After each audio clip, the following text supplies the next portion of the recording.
Chapter 1441. Xie was neither frightened nor idle. He was still in a leisurely mood as he spoke tirelessly, commenting on each of the distinguished figures. Finally, he looked sideways at the withered scholar sitting to the side.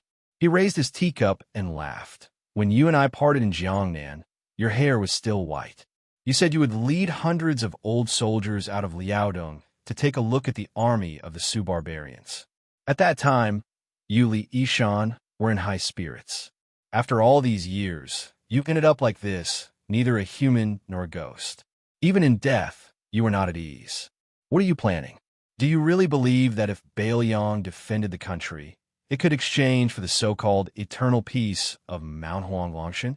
You have to know that a dynasty that can last for 400 to 500 years is already an extremely long-lived dynasty. Xie Guaning seemed to be able to drink the wine and was drunk. He raised his voice and laughed boldly. Li Yishan. Oh, Li Yishan, I told you a long time ago that if you really joined the army of the Su family, then the person you assisted in your later years would only be a northwest vassal king who died early. He would only leave a bad name in the official history after he died in battle. He would also drag you down to the bottom of the ranking of future meddlesome strategists, even worse than Nailan Yusi, who traveled the Great River with you. It's a pity that you never believed in prophecies and ghosts. Even after I predicted Sun Ping's death, you still didn't believe it. You said it was only because Sun Ping's technique of ruling the country was wrong. His death was decided by man and not by the heavens. You've always been a stubborn person. No wonder in this life, the older you get, the more unhappy you become. Xie Guaning retracted his gaze and looked at Su Fengyan opposite him. He sneered, "What? You think you're so great because you have more people? Are you so forgetful that you forgot who was ranked before you on one of the most important treasures of the Guanyin sect, the immortal map of the land of God? You used the fusion of the 3 sects of Ancestor Lu as your goal and used Buddhism as your foundation to make a great visualization. You invited so many people from your previous life. It's quite spectacular. But aren't you afraid that this kind of effort will only be a lamb entering the tiger's den?" Su Fengyan sat upright and still. He said calmly, "Among these seniors, some are scholars and some are not. Some are dead. Some are already dead, while others were still alive. Among them, the dead could continue to live, but they were already dead. The way they appeared today meant that in the eyes of Su Fengyan, they were truly outstanding. In your opinion, perhaps my Su Fengyan stubbornly defending Bailiang to the death was a lack of ambition, and my masterly Yishan staying in Tide Listening Pavilion for 20 years was a trap of his own making. Su Shao, with his 300,000 border soldiers, was a fool not to fight for that chair. I don't find it strange that you think this way. Everyone has their own aspirations, their own desires, and their own thoughts. I just want to tell you something. Everyone has their own way of living. It's not up to you, Xie Guaning, to do it just because you think it's interesting. It's hard to live a happy life. It's hard to live according to your own wishes, and it's even harder to live according to others' wishes. If you want to do business with me, Su Fengyan, and Bailiang, you should at least figure out what kind of person I am. Since there's not much difference between our positions, how can there be business in the world that forces people to buy and sell?" Su Fengyan suddenly laughed. "Mr. Xie, you've been living a carefree life. You probably don't know what it's like to walk in the mud with your feet. Not long ago, he had teased Xie Guaning about whether or not he understood. Now that he said this, it seemed especially murderous. Xie Guaning looked around, his expression cold. Su Fengyan narrowed his long and narrow eyes. "If Sir Xie thinks that these people of the council are just for show, you can give it a try. Let's see whether or not they'll become supplements for the king of Shu to ascend to the celestial realm." Chen Jibao, who had been slowly sipping his spring tea, suddenly put down his teacup. The teacup made a soft sound as it hit the table. Xie Guaning snorted coldly. "According to your highness's habits, shouldn't I say that the deal is over, but the benevolence is still there?" Su Fengyan smiled and asked in return, "You're really not going to fight? Then you'll be leaving empty-handed after coming here in high spirits." Xie Guaning turned to look at the man in white, who shook his head.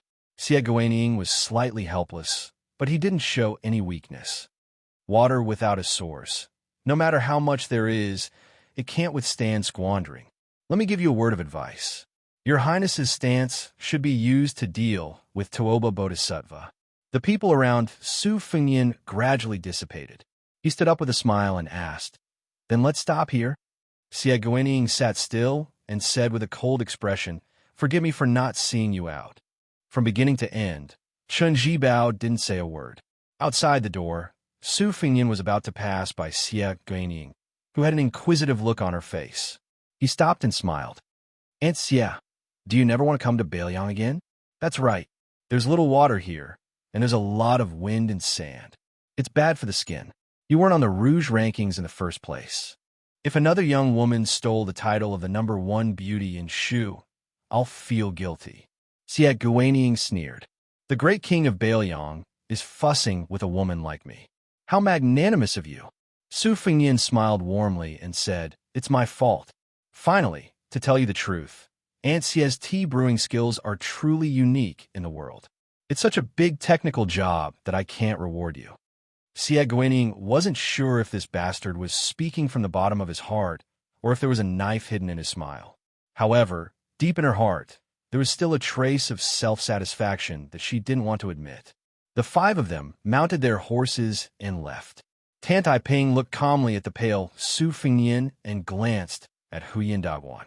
She frowned and said, "Why do you have to show off your courage? Xie Guining is much stronger than me in terms of combat ability and realm. If we really fight, your technique is more of a competition of realms. It's the strongest technique that Xie Guining can't be more familiar with." Su Fengyan waved his hand and interrupted Tantai Ping's words. He smiled and said, "I'll just treat it as a warm-up so that I won't be flustered the next time I face Toba Bodhisattva. Although I didn't fight with Xie Guining, it's not like I didn't gain anything. The visualization that was originally leaking on all sides has been mended a lot." After Su Fengyan finished speaking, he turned to look at Su Yambing and said with a bitter smile, "Uncle Su, I'm afraid I'll have to trouble you to take a detour and tell Deputy General Han. Yes, tell him that he doesn't need to blame himself." Su Yambing was puzzled, but he didn't ask much. His fellow disciple Han Laozhan was now the Deputy General of Lingzhou. In name, he was guarding the southernmost gate of Bailiang. In reality, everyone knew that Han Laoshan's most important duty was to keep an eye on the movements of Western Shu. This was to prevent the Shu army from adding insult to injury when the battle at Liangmang was in full swing. The five of them had already parted ways before they left the city. They went in 3 different directions. Su Fengyan and Tantai Ping went north to enter Liangzhou. Su Yambing went south to pass on a message to Han Laozhan. Huyin Dagwan and Tai Madai could roam around Lingzhou. The two of them didn't have much to do with Bailiang. Su Fengyan didn't have the face to order them around. After Su Fengyan and Tantai Ping rode out of the city, he lamented, "Let's not talk about combat power. Just talking about the level of state, Tuoba Bodhisattva was the second most powerful person in the world. Actually, there was an obvious gap between him and Wang Xianji." Tantai Ping nodded and said, "Speaking of this, although Huyin Dagwan has lost to Tuoba Bodhisattva, the former state is still higher than the latter. This is related to talent and fate. With Wang Xianji's death, the gap between the 14 people of Wushu isn't as big as it used to be. Both the state and combat power are the same. Of course, Tuoba Bodhisattva is the #1 in terms of killing. It's the sneaky Xie Guining who's been working for others for many years. His state is the highest. You and Huyin Dagwan are close behind for the time being." Speaking of this, Tantai Ping paused for a moment. It was as if she was hesitating whether she should reveal the secret. Su Fengyan smiled and said, "Are you trying to say that Chao Changqing will be a flash in the pan and Chun Zhibao will also surpass him later?" Tantai Ping did not know why, but as she stared at this young man whose hair had turned black again, she felt that he was more and more distant from the past. Su Fengyan's lips curled up. He did not hold the reins and habitually kept his hands at his sleeves. He looked into the distance. "Don't look at me with such a pitiful gaze. That Xie Guining has been looking at me for a long time." Tantai Ping blurted out, if you really find it annoying, then beat up Xie Guining first. Su Fengyan did not know whether to laugh or cry. A woman was a woman. She was like a fairy. She could also be rude and unreasonable. Tantai Ping Ping Ping laughed. She should have realized that she was being unreasonable. Su Fengyan galloped more than 30 miles outside the city. He dismounted and fed the warhorse. During this pause on the way back to Liangzhou, Tantai Ping Ping Ping asked, "Why did you let Su Yanbing tell Han Laozhan not to blame himself? Did the Lingzhou army make a mistake?" With a complicated expression, Su Fengyan said, "I only had this guess after seeing him and Xie Guining. If I'm not wrong, the 10,000 soldiers on the surface of Shu have not left Shu. But secretly, I'm afraid there are more than 10,000 people who have already left Western Shu." This step was probably something that Chen Jibao had thought about before he entered Shu. Mobilizing 10 to 20,000 soldiers and maximizing their strength would be a headache for ordinary generals on the battlefield. But to Chen Jibao, it was no different from playing a game. Furthermore, we are just changing the location of these troops. The moment he started to talk, Su Fengyan started to mutter to himself, "Wait for it. These Shu soldiers who have not fought for a full 400 years will shock the entire Liang dynasty in the Guangling Road battle." Back then, Su Xiao, who was known for his cavalry, used infantry to take down Western Shu. This gave the imperial court and the Central Plains a misunderstanding that the Shu soldiers were not strong enough. However, the Tide-Listening Pavilion's secret files clearly recorded how the Shu soldiers dared to fight to the death. Western Shu, which had the natural advantage of defending the country, only had 120,000 troops. But do you know how many Shu soldiers died back then? Up to 90,000, a full 90,000. The intensity of the battle is the greatest in the spring and autumn period. Chapter 1442. Speaking of this, Su Fengyan gnashed his teeth and cursed, "Son of a bitch, if Bailiang could have Western Shu as a strategic depth and source of troops, would I still need to listen to the imperial court? Would I still need to personally go out of the calabash and lead 10,000 Yuzhou cavalry to their deaths? I could sit on a small stool in Huayang Pass and bask in the sun while eating melon seeds, waiting for those Beimang barbarians to attack Bailiang. Would they dare? Humph, if it weren't for Zhao Dun asking him, the Minister of War, to go to Western Shu, it would have been Gu Jintang's Liangliao defense line to face those millions of troops." Looking at the young lord who lost his composure, Tantai Pingjing smiled and said softly, "You really don't want to be the emperor? I think you'd be a good emperor." The muttering Su Fengyan calmed down and raised his head to ask why. Tantai Pingjing said, "The Zhao family can't tolerate Bailiang, but you can tolerate the Central Plains." Su Fengyan said lazily, "There are definitely people who can do better than me when it comes to being the emperor and sitting on the dragon throne. However, I, Su Fengyan, am the only one who can be the king of Northern Liang in this world. This has something to do with my martial prowess and knowledge, but that is not the most important thing. As for whether I can be the king of Northern Liang, it has nothing to do with me." Tantai Pingjing asked, "Even Chun Jibao can't?" Su Fengyan said softly, "Probably not. But Chun Jibao can't do it. Not because this white-clothed war saint can't do it, but because of my own selfishness.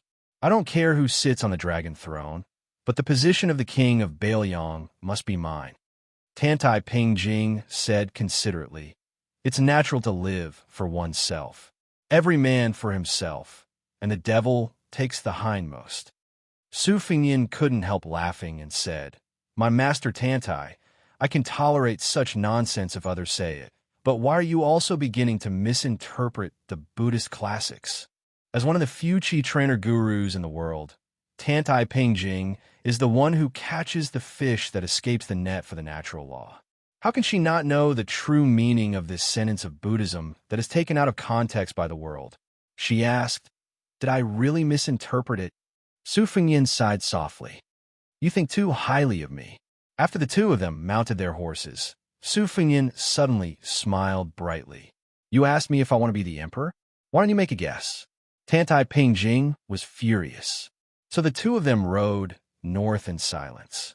However, When they were less than 100 li away from Liangzhou City, Su Fengyin stopped his horse at the relay station and told her to head west without any warning. Tantai Pingjing asked, "What is the west, hundreds or thousands of miles?" Su Fengyin smiled and said that if he wanted to borrow troops from others, they wouldn't be able to reach an agreement. He even said that he needed to make this trip by himself. Otherwise, it would seem as if he was going to cause trouble. It would be ridiculous. Tantai Pingjing said that the person who is most confident in killing you alone in the world happens to be in the middle of the road to the west of Mount Lantaw. Su Fengyin only said yes and didn't say anything else. Tantai Pingjing suddenly flew into a rage. Even if Su Longxiang is your brother, he has his own destiny. Are you going to protect him for a lifetime? You have already suffered enough in Liuzhou. Are you going to break your head and bleed again? Su Fengyin smiled. I didn't even fight with Xie Guanying. I won't fight with Tuoba Bodhisattva for the time being. Of course, I will take a detour. I won't look for Tuoba Bodhisattva if I have nothing better to do. Tantai Pingjing suppressed her anger. I will send you to Xianxia City. Let me give you a word of advice. You better not fight with others in Mount Lantaw. Otherwise, even if I foresee that Tuoba Bodhisattva wants to kill you, I can only watch him do it. Su Fengyin blinked. Actually, I was waiting for you to say this. Tantai Pingjing's expression was extremely ugly. It was obvious that this Qi refinement grandmaster was enraged. Su Fengyin mounted the horse again. He smiled gently and asked, "Have you guessed the answer to that question?" Tantai Pingjing's temper finally exploded. She said angrily, "Guess your head." Su Fengyin's lips moved slightly as he muttered something softly. Tantai Pingjing instantly regained the demeanor of a Qi refinement grandmaster. In the second year of the auspicious talisman, the valley rain arrived. Spring had already set in. Every household had a cinnabar tome that forbade scorpions. After Su Fengyin and Tantai Pingjing parted ways at the south of Xianxia City, he traveled alone to the hinterland of the west region. He finally saw that inconspicuous mountain. And at this time, a monk nicknamed Useless Yi went down to Guangling and found Chao Zhangqing, who was on a Western Chu ship. The monk was floating on a reed leaf on the river with his hands clasped together. He raised his head and looked at the green robe, asking Chao Zhangqing to put down an item and pick up an item. Chao Zhangqing did not speak. He only shook his head. Chao Zhangqing could not let go of Dechu. Chao Zhangqing could not pick up the Central Plains.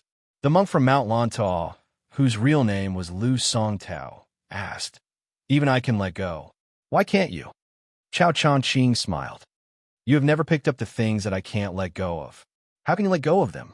Useless monk lowered his head and chanted a Buddhist proclamation. Chao Zhangqing looked up at the distant capital of Dechu. He said that he could not let go of Dechu. He could not let go of the capital, the imperial palace, the pavilion, or the chessboard. Actually, it was just that he could not let go of her, who was watching the chessboard with a smile. On this day, Useless monk died in battle on Guangling River. On this day, seawater poured into Guangling River. The Confucian sage Chao Zhangqing's domineering ways were known to all. When Su Fengyin climbed the mountain, bells suddenly rang all over the mountain. Su Fengyin sensed the melodious sounds of the bells. He stopped halfway up Mount Lantaw and looked to the east, lost in thought. Su Fengyin slowly closed his eyes and lowered his head to put his palms together. He hoped that Bailiang would not be sad. After Su Fengyin and the others left, Chen Jibao gently picked up his teacup and remained silent. Xie Guanying stood up and could not help but laugh and scold. "This guy's indeed Li Yishan's disciple. He's so stubborn. He even turned around and scolded me. However, I don't know if he listened." Su Fengyin's realm is like water without a source. Apart from the west, he'll have enemies on 3 fronts from today onwards. It's even more so for Bailiang. Chen Jibao smiled. "Anyway, we didn't ask for anything on this trip to Lingzhou. I just want to take one last look at Bailiang, which is still peaceful. Are you? Is it because the father-in-law pinches his nose and suppresses his anger to look at the son-in-law?" Xie Guanying mocked himself. "I only have a son. How can I be his son-in-law?" Chen Jibao's smile grew wider. He was actually joking. "Are you trying to make things difficult for the mother-in-law's attitude towards her daughter-in-law. Xie Guining sighed and changed the topic. He said gloomily, "If the situation gives me half a year, just half a year, then Chen Jibao shook his head. Don't talk about half a year on a battlefield. An hour or even a quarter of an hour could decide the outcome of a battle." Xie Guining sat back down on his stool and asked curiously, "You really don't have anything you want to tell Su Fengnian?" Chen Jibao said indifferently, "Something I want to tell him? Yes, I just don't want to say it." Xie Guining could understand why this white-clothed man's words seemed to contradict themselves. Xie Guining rested his elbows on the table and leaned his body, appearing more leisurely and comfortable. That fellow's words hit the nail on the head. The world affairs are the most difficult to go according to one's wishes. For example, if Su Fengnian was an embroidered pillow like before and Bailiang followed your surname, Chun, he wouldn't have so much trouble if he had obediently become a puppet vassal king. If Su Fengnian was not only the world's #1 martial artist, but also possessed Chen Jibao's military strategy and was the world's #1 commander, then I would have gone straight to Mount Qingliang instead of Shu. Chen Jibao and Bailiang's Su family seemed to have tied a dead knot. As Su Fengnian's achievements increased, it became harder to resolve. Chapter 1443. A look of schadenfreude appeared on Xie Guining's face. "What do you think of Su Fengnian, His Royal Highness, and the new Prince of Liang?" Xie Guining thought he would never get an answer after asking this question, but Chen Jibao answered without hesitation, "I might have been jealous when he was still a child, but when he became the king of Bailiang, I didn't feel much anymore." Xie Guining was surprised. "Jealous? You're a master of military strategy who defeated Yi Bai Kuei. You could have become a prince of a different surname in your 20s. Why would you be jealous of a crown prince of a vassal state who had no choice but to hide his dirty writing and ruin his reputation?" Chen Jibao smiled. "Su Fengnian was right about one thing. There are some small things that you don't understand, Sir Xie." Xie Guining fell in a deep thought. Huang Xianxia prided himself on being flawless in his calculations. Later on, he went to calculate people's hearts to pass the time. In the end, he miscalculated that young ranger who used a wooden sword in the capital. Chen Jibao stood up slowly. "When I was young, there was a man and a woman who had an argument." Xie Guining was truly curious this time. It wasn't hard to guess the identity of the man and woman. Only the king of Bailiang, Su Shao, and Princess Consort Wu Su could keep the war sage in mind for so many years. But the content of the argument was something he couldn't guess. The corners of Chen Jibao's mouth curled up into a smile, but he didn't try to hide it. "That man said that we men should wear armor and ride horses to kill enemies. Even if we get off the horse, we should still wear the black armor to look handsome and powerful. The woman said that wearing simple and elegant white robes would make one look better and more scholarly." Later on, when I came to Bailiang, other than the initial battle caused by Zhao Dun, I didn't fight many major battles when I became the Bailiang Protector General. There were only intermittent small battles. Most of the time, I spent reading books in that residence where I could see yellow sand as soon as I opened the door. My father died early, but at least I have some impression of him. My mother died even earlier, so my memory is very vague. That's why I've always treated that man as my foster father, but I've always treated that woman as my mother. Then, Chen Jibao stopped smiling. "As long as Godfather is alive, I won't touch Su Fengnian. But if he died in Liang River Lake or Baimang Grassland, I wouldn't care. My adoptive father believed in this original intention, but many people didn't. Even Yao, Jian, and Yi Shi didn't believe it. So, they found Baimang's killer, Xue Songwan, behind my back and paid for his death. Huang Sanjia had the prophecy that the dragon and python would be beheaded by Bai Yi. It was not only a trap for the Bailiang Su family, but it was also a shackle for me, Chen Jibao. Therefore, during the ambush at the Iron Gate Pass, she thought that I was going to kill people. I can tolerate many things, but I can't tolerate her. Back then, I killed her parents at the West Wall with my own hands, but I let her go." After a moment of silence, Chen Jibao said in a low voice, "My father met his death calmly. I only hate the world, but I never hate anyone. I also recognize Godfather, and he's sincere. So, I'd rather follow Godfather to the northwest border than be some southern border vassal king. But if you want me, Chen Jibao, to give the impression of being an ignorant child, why should I, Chen Jibao, follow you everywhere? Just because he's surnamed Su like my godfather? That one day he'll be hereditary? Xie Guanyin happened to cross the threshold of the small courtyard. After hearing his words, her eyes shone brightly, and she was intoxicated. This was the man she adored. In the eyes of the world, the southern border vassal king title was still too small. Only the whole world was enough. Xie Guanyin started to brew tea again. This time, compared to the undercurrent just now, it was naturally much more relaxed and comfortable. Xie Guanyin shook his sleeves and sat back on the stool. I know best what Su Fengnian has done these years. When he was in Tyne City, I kept an eye on him, but when he left the capital, I was only disappointed. Xie Guanyin couldn't help but ask, why would Sir be disappointed? Although I also dislike that Su Fengnian, if we really talk about it, he still has some ways. Xie Guanyin suppressed her disgust and finally managed to say, speak honestly. From this, it could be seen that Su Fengnian, the new Prince Liang, was not the same as before. He was not as unsightly as before.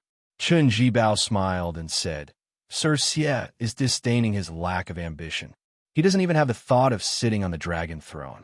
Or rather, he suppresses it very well. Xie Guanying's eyes widened. Of those extraordinary men in the world, who doesn't want to be the emperor? She raised her sleeve to cover her mouth, revealing a pair of beautiful eyes. She sneered and said, Is Su Fengnian still a man? On the stone table, steam rose in spirals. The aroma of tea assailed their nostrils. During this time, Xie Guanying's thoughts were clear. She could see that Xie Guanying was quite interested in talking, so she asked about some things that she had been holding back for a long time. Why were there so many experts in the world today? Why was their style so much better than the Jianghu of the past? Sir Xie smiled and told her that the spring of Yonghui was not just a harvest year for the Liang government. Huang Longshi had used the next 100 or 1,000 years of the Jianghu as the price to create the illusion of a big year. He was like a prodigal son. Not only did he eat his fill, but he also ate all the food for future years. In the future, there would no longer be a big year, only a small year, and it would get smaller and smaller. Generation after generation of Jianghu, there were no more land immortals, no more people who resonated with the heavens and earth, no more people who asked for immortality. There was not a single level 4 Grandmaster. In the end, only the level 2 experts who were now only Grandmasters became Grandmasters in the eyes of the future generations. Today, all the legends of the Jianghu would become legends that the future generations half believed and half doubted. A new emperor brings new officials. One generation of grudges. One generation of grudges. Why did the new emperor, Zhao Zhuan, still seem to have a grudge against the new Prince Liang for killing his father? Sir Xie's expression was playful. Of course, there was no grudge against him for killing his father, but there was a bit of hatred for him for stealing his wife. Hearing this, Sir Xie's mouth fell open. That Su fellow had such heaven-defying methods? Could it be that he really had some shady relationship with the Bailiang dynasty's Empress Liang? Xie Guanying, who knew the inside story of the Zhao family, hit the nail on the head. The previous emperor, Zhao Dun, at least knew that the empress, Zhao Ji, was just fighting with the king of Bailiang's concubine, Wuxia. It was not that there was anything between Zhao Ji and Su Shao. However, there was indeed such a thorn in the emperor's heart. The key was that this thorn was deeply hidden. Even the new empress, Yindang Wu, could not remove it, not to mention any outsiders. They might even die if they touched it. Xie Guanying pointed at Chen Jibao and joked, In the new emperor's heart, our king of Shu is another thorn, just like how the previous emperor, Zhao Dun, treated Su Shao with complicated feelings. Chen Jibao's expression was calm as he waited patiently for the new cup of tea. When Chen Jibao took the teacup from Sir Xie's hands, he looked at Xie Guanying and asked, Su Fengnian said so much today. Do you know what he really wants to do? Xie Guanying nodded and sighed. In this aspect, Su Fengnian and Li Yishan are truly worlds apart. Chen Jibao said bluntly. Therefore, only people like Song Dongming will have a place at Mount Qingliang. You, Xie Guaning, would not go. Xie Guaning dismissed it with a laugh. After seeing Sir Xie's thoughtful expression from the corner of his eye, he joked, "Fine, since I've already told you so many interesting secrets, this one won't make a difference." Su Fengnian believed in Buddhism since he was young and believed in the afterlife. As his relatives passed away one by one, he became more and more afraid that he had monopolized the fate of his entire family, causing his relatives to not be able to enjoy blessings. Therefore, as a person who remained in the mortal realm, he would risk his life to accumulate good karma for the Su family and repay the debt of Su Xiao, who killed countless people in the spring and autumn period. Xie Guaning laughed and said, "What a good the son pays the father's debt." Therefore, whether Su Fengnian wants to be the emperor or not, he doesn't dare. How pitiful. After Sir Xie recovered from his shock, he lowered his head and said softly, "How pitiful." Chen Jibao muttered, "Is it pitiful?" Chapter 1444. In the vast western regions, there were mountains that cut the western regions into two like long swords. The protectorate of the western regions, established by the Great Feng dynasty, was located at a broken mountain pass.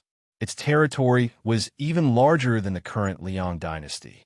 After the fall of the dynasty, the protectorate gradually became a city without a master. After more than 200 years of bloody disputes, the ancient city established its own rules. It had the most complicated network in the world.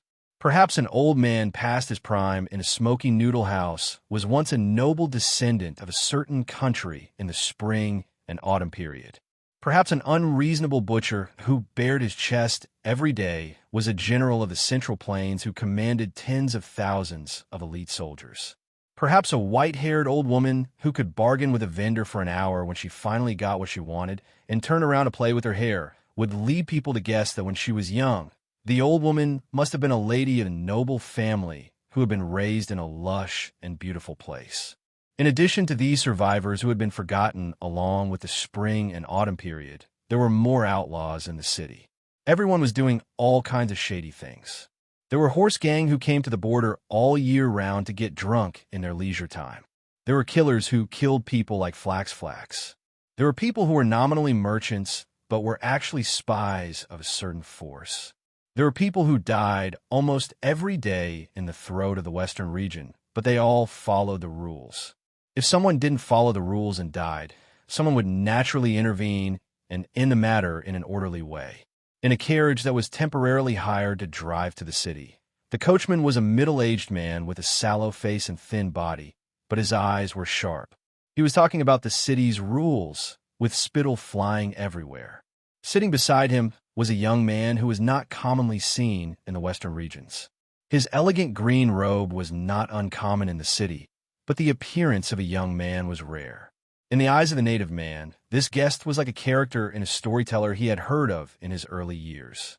A scholar who went to the capital to take the imperial exam, stayed in an ancient temple, and then met a fox spirit who turned into a human. In the dusk, the man looked up at the vague outline of the huge city, and then he couldn't help but look at the foreign employer who was not generous with money from the corner of his eyes, feeling a little regretful. In the town they were going to, though most of the people lived and died according to the rules had to be made, and it was unfortunate that they had come across this little group of people whose observance of the rules depended on their mood. Some people would become rich overnight because of this. After being chosen by the big shots in the city, they would rise to the top in a single bound in the largest city of the western regions, which was home to more than 100,000 people. There were also some people who were never heard from again because of this. A few years ago, the coachman had taken a group of 4 people into the city, 3 men and 1 woman, armed with sabers and swords. They looked quite skilled, but before they could rest, they were blocked by the cavalry from the inner city. It was really a fierce battle. The 4 people were indeed skilled. They directly jumped out of the carriage and onto the roof. The rain of arrows that was like a splash of water didn't hurt them at all. The coachman didn't dare to look and abandoned the carriage, almost crawling away. Later, he learned that the 4 people had been hanged at the east gate of the city. It was said that they were heroes from the Central Plains who came to seek revenge.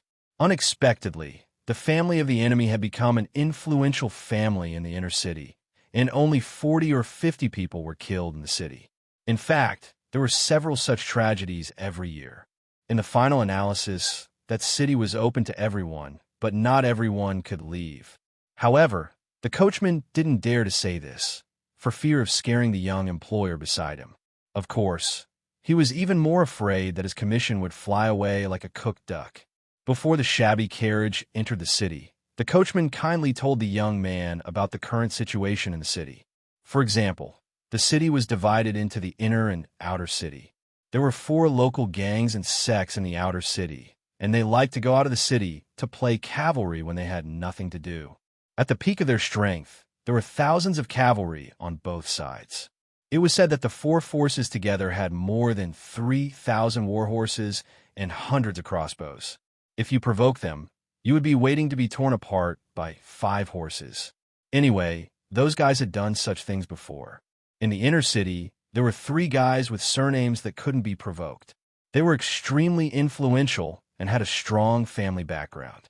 In any case, they were the local tyrants in the city. Among them, the Chai family had collected 20 to 30 dragon robes. The head of the Chai family rarely went out with great fanfare. He really wore a dragon robe, as the rumors said, and the beauties around him were all wearing phoenix coronets and robes. They really looked like empresses and imperial concubines. It was an eye-opener. When they approached the city gate, the coachman who was thirsty took off the goatskin wine bag and drank a mouthful of wine. He turned to look at the young man who was listening to him carefully and grinned. I said all this just to let you be more careful. But in case you really run into trouble, if there are those red-robed monks with prayer wheels nearby, you must hurry to them and ask for help. After all, in our western region, they are living bodhisattvas. No matter how unreasonable they are, they will always restrain themselves. After entering the city, the young man got off the carriage at a downtown inn in the east of the city that he recommended. He gave the coachman a few more taels of silver. Although there was some black rust on the silver, there was no twilight. It was pleasing to look at. This made the coachman feel that his words were not in vain. Good people will be rewarded. However, when he saw the young man walk slowly into the inn without any scheming, the coachman's eyes were a little complicated. In fact, his words were in vain. When outsiders entered this inn, whether they could come out alive was up to fate. Even if they were lucky enough to walk out, they would lose a few layers of skin. However, when he thought about how the inn would give him a little share of the profits after he killed the fat sheep, the coachman couldn't help but secretly laugh. However, at this moment, the young man also turned around and looked at him with a smile. The coachman's smile suddenly stiffened, but soon his smile returned to normal. He even waved his hand at the poor guy who was unaware that he was a sheep in a tiger's den. When the coachman cheerfully swung his whip and left, he probably didn't know that if this city was a local snake entrenched in the territory of the western regions and was feared, then he had personally delivered a great serpent with the power to easily swallow the snake. The person who hired the carriage to enter the city was Su Fengyan, who had not received a clear answer from Mount Lantaw. There were more than 300,000 monks in the western regions, both on the books and not on the books. There were 40 to 50,000 monk soldiers affiliated with Mount Lantaw. However, even if Su Fengyan personally came to Mount Lantaw, he could not successfully take away a single soldier. However, it was not as if there was no turning point. Su Fengyan came to the protectorate of the western regions of the Great Feng dynasty to do his best for this bleak turning point, and then leave the rest to fate. In the center of the inner city, there was a small mountain no more than 20 feet high, known as Little Lantaw. At the top of the mountain, there was the world's largest prayer wheel. Its copper body was gilded and weighed 120,000 pounds. The outside of the wheel was carved with the 4 bodhisattvas of Manjushri, Samantabhadra, Guanyin, Ksitigarbha, and 8,000 lifelike fairies. The inside of the wheel was engraved with 810,000 6-syllable mantras and all the Tripitaka. The prayer wheel had a large ring for people to hold on to.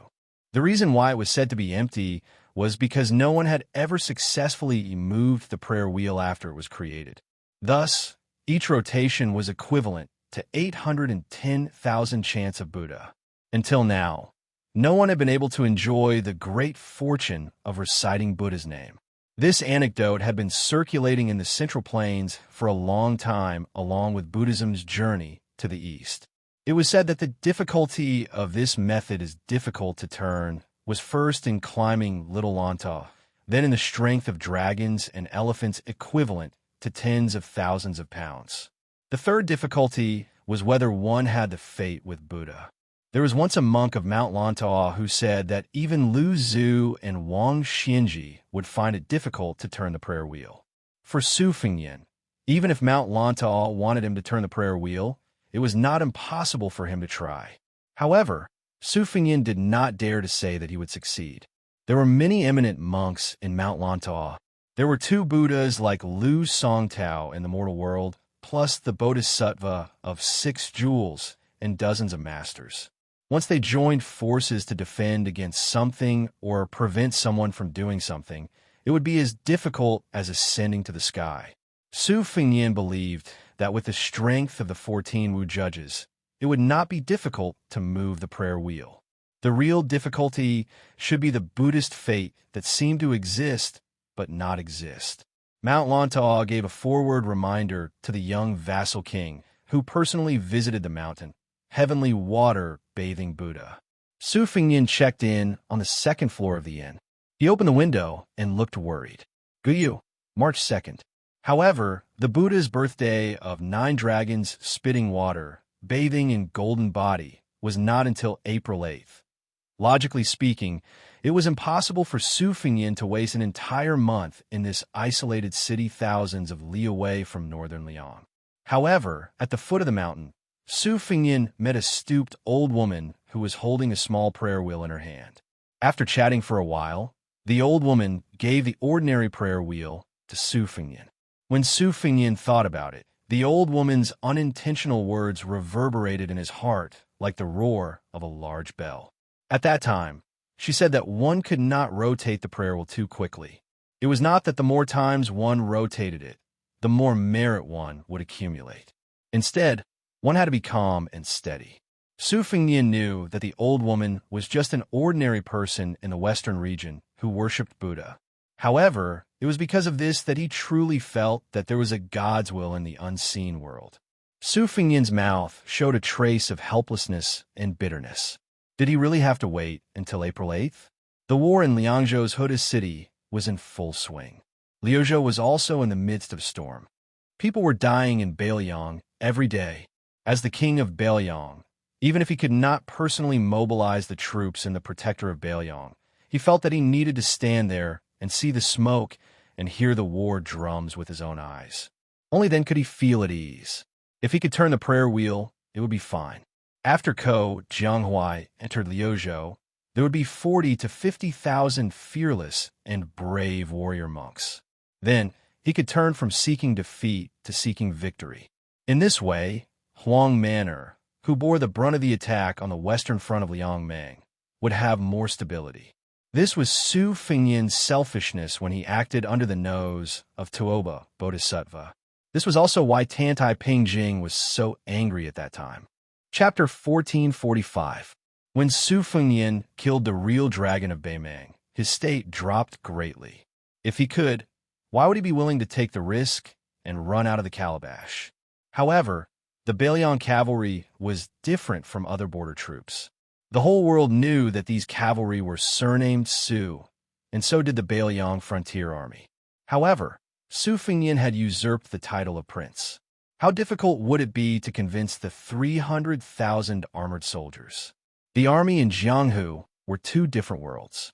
Just because Su Fengyan had become one of the few grandmasters in the world, he did not have the right to order thousands of soldiers and horses around. Su Xiao was only barely at the level of master of martial arts. Why was he the only one who could convince the masses? Why was it that Gu Jiantang was the world's #1 saber master, but his confidant Kai Nin led tens of thousands of soldiers under his command to see Su Xiao, who was wearing armor and holding a spear, and at the risk of losing his reputation and being useless in the eyes of the civil officials of Liang, he still willingly knelt down and saluted Su Xiao and turned around to ask Su Xiao to inspect the army. The reason was simple. Su Xiao could not kill many people single-handedly. But since Su Xiao left Liaodong, how many big cities had he slaughtered?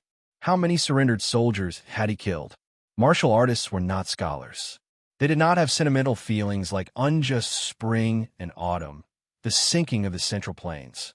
Even if you were the soldiers who once again wore armor for the Zhao family after the fall of their country, other than hatred, you would still have an indescribable respect for Su Xiao in the depths of your heart. Su Fengyin knew that the prayer wheel might not be able to turn, but he still had to stand there obediently, feeling conflicted. The big dragon chair in Tai and city could be sat on by anyone except Su Fengyin. The big tiger skin chair on Mount Qingliang could not be sat on by anyone except Su Fengyin. This wasn't something that Su Fengyin could change just because his martial arts realm was extraordinary. In one's lifetime, there are bound to be concerns, and it is extremely difficult to become a self-proclaimed Han. Su Xiao, who is rarely eloquent in his speech, once said that when people come to this world, they have to suffer hardships to pay their debts. After paying their debts, if at the end of their lives there is still a surplus, then it is already a man's great ability. In the past, Su Fengyin did not feel much about this. However, when he saw the domineering actions of those general families in Lingzhou, his heart ached, but he also felt at ease. Look, these were the descendants of the people who had fought alongside Su Xiao. Su Xiao had never let down their fathers, who had risked their lives for him. That was why they could enjoy the happiness they had today. Even in a barren border like Beiliang, Su Xiao still allowed them to live a peaceful and luxurious life in Lingzhou, which was beyond the Great Wall in Jiangnan.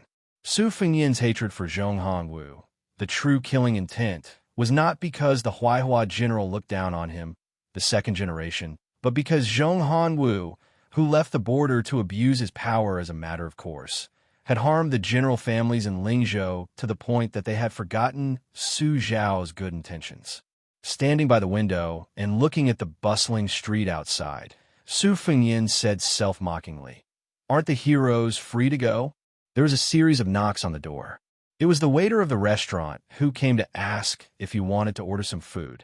If it was not because he found it troublesome and did not want to go downstairs, the restaurant could deliver food to the room. The waiter even directly asked if he wanted to eat some outside food that was rich in dialect. He said that not only were there wild horses on the grassland, there were also skinny horses from Jiangnan that could play a little tune. It was just that the price was a little more expensive. It was 20 taels of silver each time. Su Fengyin politely declined with a smile and only asked for dinner. When the waiter saw that Su Fengyin did not look fat, he rolled his eyes on the spot and left resentfully. He complained that the coachman, who had not yet left the city to wait for good news, had poor eyesight. How many copper coins could he get from finding such a lean, two-legged sheep?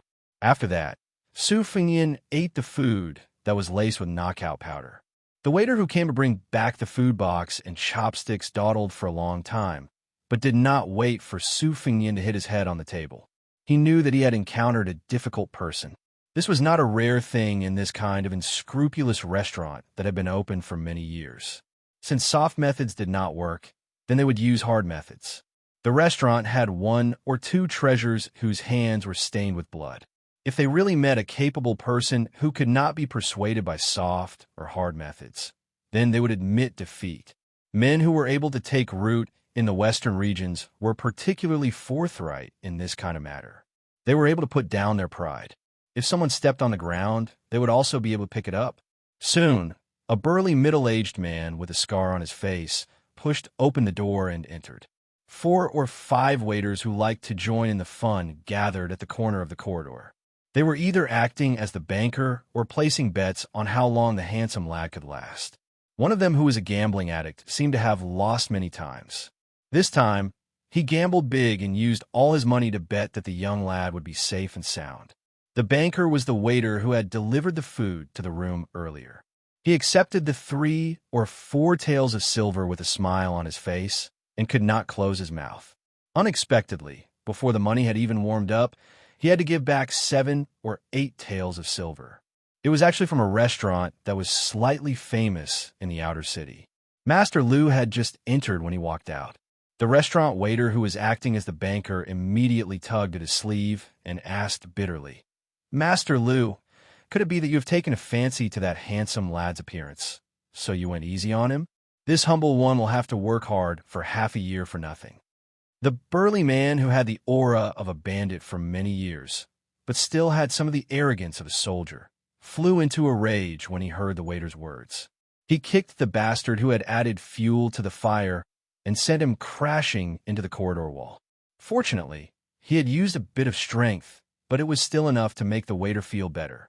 He half knelt on the ground and gasped for breath like a fish on land, unable to utter a single word. The burly man lowered his voice and said angrily, "Go easy on your mother." If your mother was in the room, this daddy would have made her unable to get out of bed for half a month. How could the waiter dare to refute him? He endured the pain and groaned softly. Compared to that kick, this kind of vulgar words couldn't be any lighter. In the western regions, what did this amount to? It couldn't even be considered an appetizer. Even people like them, who were born and raised in this city in their 20s and 30s, more or less knew some inside stories. 20 years ago, there were many men and women who were unable to survive here with their own abilities. It was unknown how many noble women and jade leaves had to entertain guests in the dimly lit private kills. The men who guarded the door and solicited business for them might be their fathers or even the men in charge of the household. Therefore, many old men now, when they were sunbathing and waiting for death, liked to take a stance and say similar things to young people like them. Young people are really born late. We are at the age where we are full of vigor and vitality, yet we have met a good age. Those women from the East, whether they're in their teens or 20s, or in their 30s or 40s, are much more beautiful than the women you see on the streets today. Their skin is really like fine silk to the touch. Although they're always bashful and like to make people extinguish the oil lamp before doing it. Otherwise, they will ask for more money. But this is not a big deal, because when you really get on top of their bodies, you will know the pleasure. This kind of luck with women, you bunch of brats can forget about it. That man didn't pay attention to these young rascals whose eyes couldn't hold half a bowl of water and directly left. Even though he was far away from that room, he still had lingering fear. He had some words that he didn't have the face to say. When he stepped over the threshold, he just glanced at that person and almost couldn't take another step forward. If that person didn't smile and didn't continue to make things difficult for him, he would have already retreated and raised the flag high. But when he took 7 or 8 steps forward, as if he was drinking milk, he was already drenched in sweat. No matter what, he was a brave man who had lived on the edge of a blade for 20 years, but he didn't dare to sit down. He only lightly cupped his fists and said, "Sorry to disturb the young master." When the young master nodded and smiled, he finally had the energy to move and turn around. Otherwise, he would probably be standing there like a block of wood waiting for death. This man stood at the top of the stairs on the 2nd floor and stopped. The more he thought about it, the more confused he became. He, Lu Dei, was a brave man in the army of a fallen country in the spring and autumn period at a young age. After so many years, he didn't lose his skills. Even after coming to this ancient protectorate of the western region, he still relied on luck to learn many unique skills from the Jianghu seniors who lived in seclusion here. How many times had he waded through blood and thrilling battles? Now, he even touched the threshold of Master Realm. Although he was at the bottom of the list of top 20 people in the outer city and didn't have a good ranking, he was still someone on the list. Could it be that it was really like what that old master said, that the so-called masters of the western region who lived behind closed doors were too weak?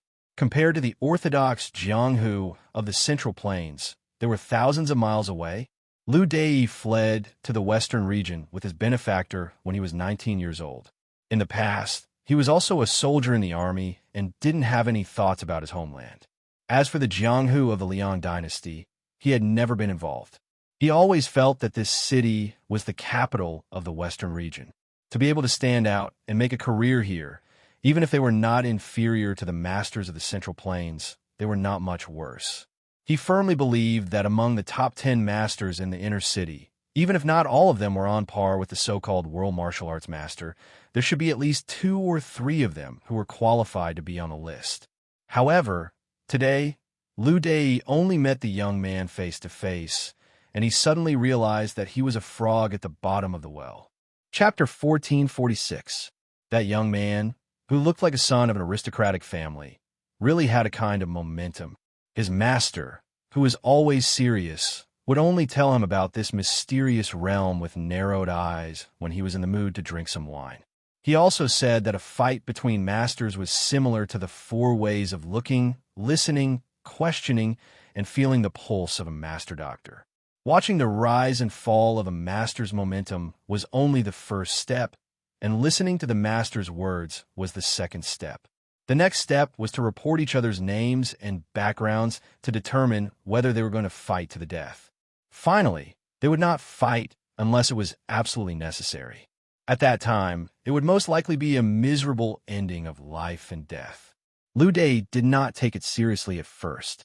After staying in the western regions for a long time, he was used to drawing his sword at the slightest disagreement. He was used to assassinations, interceptions, and fights where money could not be escaped. Why would he care about what sect or sect you were from?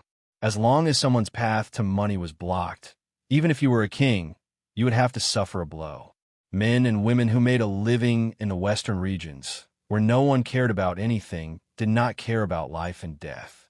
Since they did not even care about life and death, why would they care whether you were a dragon crossing the river or a son of a rich family?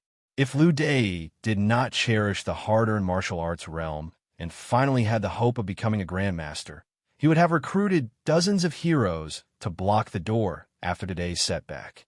If he still suffered losses, he would have called the masters on the ranking list in the outer city. If the outer city could not do it, after all, there were the top bodhisattvas in the inner city who cultivated their qi all year round. The western regions had long understood that the western regions belonged to the people of the western regions. Putting internal strife aside, if outsiders wanted to defecate here, no matter how powerful they were in the Central Plains or in Beimang, they would have to pay obediently. Over the past 20 years, Liu Dai had seen a lot of people who had caused a lot of trouble to this big city, and he had even skinned their skin and pulled out their tendons. Just the number of people who died in the hands of him and his brothers were very difficult to deal with. Some died on the belly of a woman, and some were first injured by a knife in a child's sleeve, and then died in a fight with hundreds of people. Liu Dai thought for a moment, and finally suppressed the killing intent that rose in his heart. He waved his hand and called for a trustworthy waiter, and asked the kid to inform the manager of the restaurant that the young man in the B and E rooms could not be touched. The 16 or 17-year-old boy who had already killed people rarely saw Master Liu's gloomy face.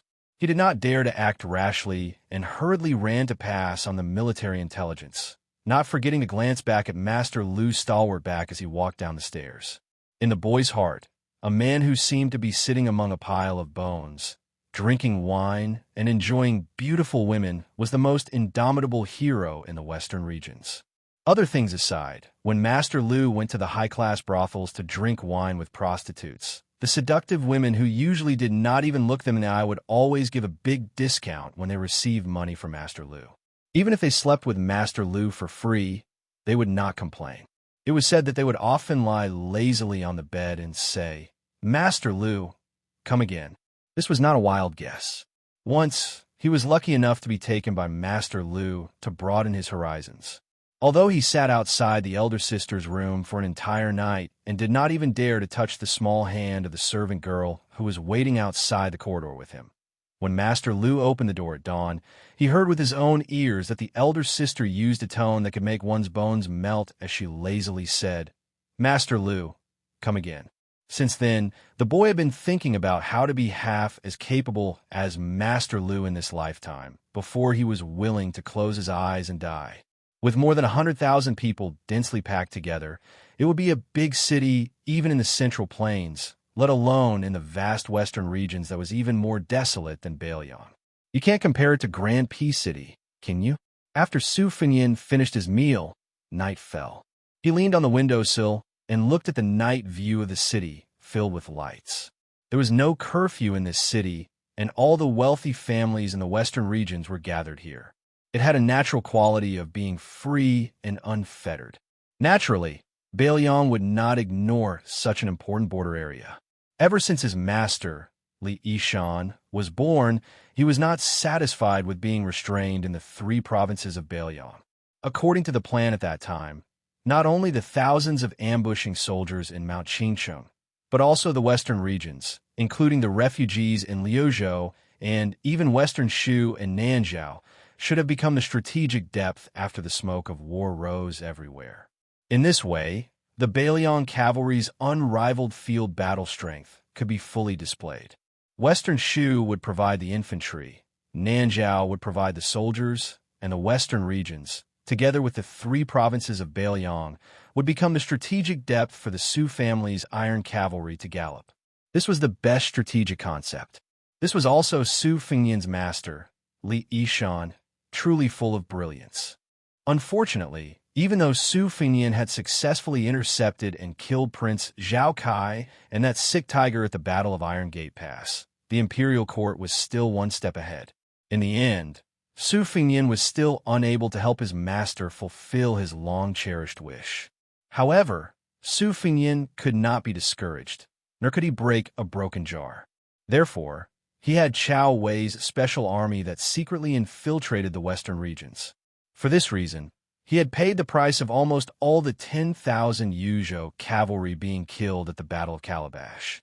In contrast, Su Fengnian had Lu Wanbao, the down-and-out scholar whom he had first met on the Spring God Lake and then accepted from the Mawei courier station in the capital, lurk in this city. He had even given him the identity of a second-class room owner in Fushui society, who was responsible for the coordination between Bailiang and Chao Wei's cavalry. For the time being, Su Fengnian did not want to meet Lu Wenbao, who had sneaked into the inner city but had not yet gained a firm foothold. Things were different now. According to Fushui society, Su Fengnian's portrait had been placed on many desks all over the world. Su Fengnian smiled and touched his face. The news from Xianxia City was not good. Xu Xiao, the girl who had left Mount Qingyang, should have turned her act into reality. She had shown signs of opposing Bailiang on the matter of Lu Su. However, she did not dare to openly offend Bailiang. According to the rules, she had to deal with Fushui society every half a month. She was respectful and cautious. The sky was high and the emperor was far away. People's hearts were like ripples in the water. Su Fengnian was not too angry about this. He had no choice. When he was young, he always heard from his mother that the world was not peaceful. It was even more difficult for women to live in peace. Su Fengnian was too lazy to compete with a poor girl for Nanjiang. It was one thing for God, the Zhao family of Liang, and Beimang's army to compete with Su Fengnian. Su Fengnian believed that he was not so miserable that he needed to vent his anger on a girl. However, Xu Xiao was one thing. If the Han from Jizhou, whom he had supported, dared to betray Bailiang, it would cross Bailiang's bottom line. It would be the same as the horse gang leader Song Diao, or who secretly contacted Beimang's Taiping order and Chun Jiebo. Currently, it was difficult for Su Fengnian to do many things as he wished. However, after killing the loyal martyr of Liang, who had a dirty background, Su Fengnian did not have the slightest bit of soft-heartedness. At the beginning of the month, a crescent moon hung in the night sky. Su Fengnian could not sleep, so he simply sat on the roof of the restaurant with 2 pots of strong wine. He looked at the center of the inner city. The night scene at Little Nalanda, with a prayer wheel at the top of the mountain, was particularly splendid. Surrounding this small mountain, there were lanterns and colored banners everywhere. It was a scene of luxury every night. For no reason, Su Fengnian remembered the verbal confrontation with Xie Guanyin that day. This scholar, who was ranked first in the Lan Dynasty immortal painting, was not someone who only knew how to speak big words. Xie Guanying's words had indeed poked Su Fengnian's heart. That was after Su Xiao left Liaodong. He had been unhindered for half of his life. His real achievement during the spring and autumn period was that he had smashed the foundation of the powerful clans that although the country is broken, the family is still there. He had broken the old rule that, in times of peace, the aristocrats and the king ruled the world together. In times of chaos, the king changed but not the head of the family. There were many tragedies in the spring and autumn period, but there were also many inside stories.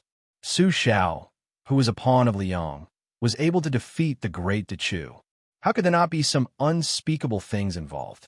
At that time, after Su Xiao completed the encirclement and suppression of the Western Wall, how many aristocratic clans shamelessly bet on both sides? Otherwise, how could West Chu suddenly become one of the powerful officials in the imperial court? As for the southern Tang aristocratic clans secretly colluding with Gu Jiantang, the commander-in-chief of Liang's southern expedition, for the sake of their family's continued prosperity, it was even more uncountable. These inside stories that could not see the light of day, the common people who could only drift along with the general trend, would never know. Perhaps only hundreds or thousands of years later would this dusty past be brought up by the historians of later generations in the vast literature. The history books of the previous dynasty were always the servant girls and maids of the new dynasty, who could apply rouge and splash dirty water at will. If nothing unexpected happened, Su Fengnian would certainly belong to the latter fate.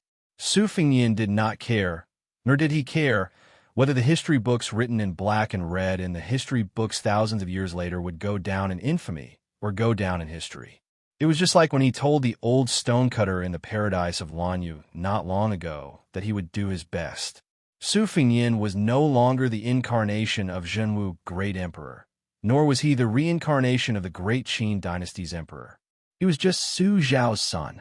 The historians of the Central Plains could scold Su Fengnian for being arrogant but incompetent, losing the entrance to the Central Plains in the northwest, but they could not let the history books in just a few decades begin to scold the Su family of Beiliang, who originated from Liaodong, as slaves of two surnames. Since Su Xiao was gone, Su Fengnian could not let his father, who could not sleep well when he was alive, sleep well even after he died. In the end, Su Fengnian wanted to fight to the death with Bei Meng because of this selfishness. He wanted to leave a good reputation for Su Xiao in the history books and accumulate good karma for his parents, eldest sister, second sister, and Huang Manor. Su Fengnian took a sip of wine, raised his sleeve to wipe the corner of his mouth, but did not put it down. He smiled softly and said, "Su Xiao, as a father, you never ask for anything from your children, nor do you think that we have to have great achievements. But I'm a son who has never been filial. In the past, I only cared about going against you. I was so stingy that I only called you father a few times for fear that my mother would be wronged if I called you father. In the future, you don't have to worry about it. Of course, you can't do anything about it. In the future, when people remember you, Su Xiao, and read about our Su family, some people will not follow the trend and sincerely say that the Su family of Liaodong, like a tiger roaring for 100 years, will not fall down even in death." Chapter 1447. A pair of black-clothed, masked people with vaguely visible figures were lying on the roof tiles on the other side. They poked their heads out to look at the figure and whispered. One of them took off his headscarf and reached out to fan his sweaty cheeks. He stuck out his tongue and complained with a frown. "Sister, is there something wrong with that guy's head? He's been sitting there in a daze for almost 4 hours. What if he ruins our plan? Should I go and kick him off the roof?" The other head that covered his face shook his head and didn't say anything. "Sister, that wine smells good. There's still half a pot left. I'm really hungry." After the person who spoke received a glare in return, he felt a bit aggrieved. He lowered his voice and muttered, "That old pervert, surnamed Dong in the inner city, is really a great spy that the Northern Meng has placed here. Grandpa Song and Old Master Huang are risking their lives to lure him here. There are already quite a few top-notch experts in charge of the assassination. We are actually just putting on a show. Don't tell me that we really have to go in a battle. Old Dong is one of the top 3 masters in the inner city. Even if that old bastard escaped here with a broken arm and a broken leg, he can still kill us with one finger. My good sister, why bother? Even if you want me to die, You should let me walk on the road to hell drunk so that I won't be afraid of Oxhead and Horseface." The other woman was really annoyed by these unlucky words. She took off her headscarf and said angrily, "Why are you cursing yourself? Damn girl, do you have nothing better to do?" The woman who had caused the trouble giggled and stretched out a slender finger to point at the back of the figure. The angry woman hurriedly shut her mouth and looked up with some regret. She was unlucky enough to be involved in this disaster. Most likely, it would be difficult for her to see the sun tomorrow. Since she had such leisure time, she could have admired the moon anywhere in this big city. Why did she have to come to the roof of this unscrupulous restaurant to mourn for the passing of the spring and the passing of the autumn? Wasn't it an undeserved disaster? She sighed softly. In this city, if a few nameless pawns died, it would be a pity. No matter how hard-hearted a person was, their heart would have long been broken. Over the years, she had seen too many dead people. Even someone as soft-hearted as her was somewhat numb. She turned around and lay quietly on the cold tiles, closing her eyes to rest. It was no wonder that the old man, surnamed Dong in the inner city, could gather such a large family in just 10 years. He had 500 to 600 elite cavalrymen, nicknamed Black Crow, who specialized in assassinations in the city. Most of them were the lackeys of the Dong family. It turned out that his real identity was a very important spy leader in Beimang Gusai State. How could Grandpa Song, who had always been a good man, not be so angry that he wanted to kill? Although Grandpa Song regarded the Su family in Bailiang as his enemy, he had always hated the Beimang barbarians. Otherwise, he wouldn't have stayed in the western regions back then. Instead, he would have followed a large number of people into Beimang. Uncle Liu and the others often joked that with Grandpa Song's skills and reputation, if he really went to Xijing, he would be a noble in the Yi family. 7 years ago, they were still ignorant little girls. They only knew that Grandpa Song had made a deal with the Dong family's assassins. He had spent all his savings to hire them to go to a place called Qingliang Mountain in Bailiang to kill a young man, surnamed Su, from the Liang family. Grandpa Song had gone with him at that time, but for some reason, he had been quiet for several years after he came back. It was also at that time that the rumor of Old Song, the drunkard in the outer city, spread. Their younger sister always said that her addiction to alcohol and her tolerance for alcohol were because of Grandpa Song's smell of alcohol, not because she was greedy. This time, if Grandpa Song hadn't insisted on going against the Dong family, the giant in the inner city, Uncle Liu and the others wouldn't have been willing to break this peaceful life that they had earned by enduring humiliation and working hard for more than 10 years. No one doubted that the Dong family's assassins were the real assassins in the world. There was once a second-rate assassin of the Dong family who had spent as long as half a year to kill a first-rate master in the outer city who had a personal grudge against him. It was said that the master was almost driven crazy before he died. The Dong family's various ways of training assassins were enough to make an outsider's hair stand on end. The Dong family's assassins also had endless killing methods. The reason for tonight's ending was that an ambitious young man had appeared beside the old thief of the Dong family. She had seen him from afar last year.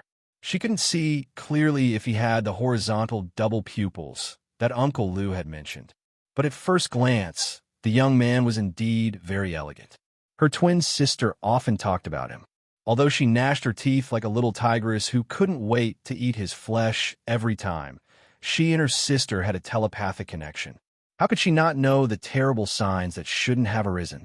Which woman in the world would have such a special look in her eyes when a man was mentioned? She suddenly opened her eyes and grasped the long and narrow saber at her waist. She arched her back and was ready to attack. Her sister was only half a beat slower than her. She also grasped the hilt of her sword.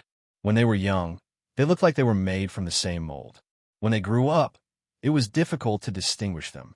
Sometimes, they could even fool Uncle Liu and the others. However, their temperaments were completely different. She practiced with the saber, while her sister practiced with the sword. She liked to be quiet, while her sister was active. Therefore, in the path of martial arts, although her sister was more talented, their masters said that she was better at killing enemies. Grandpa Song, who was ranked 6th on the master list in the outer city, and Master Huang, who was ranked 12th on the master list, both said that they were now close to becoming third-grade martial artists. In the future, they would have a chance to become second-grade master. In this city, there was no such thing as third grade, second grade, master, or great master.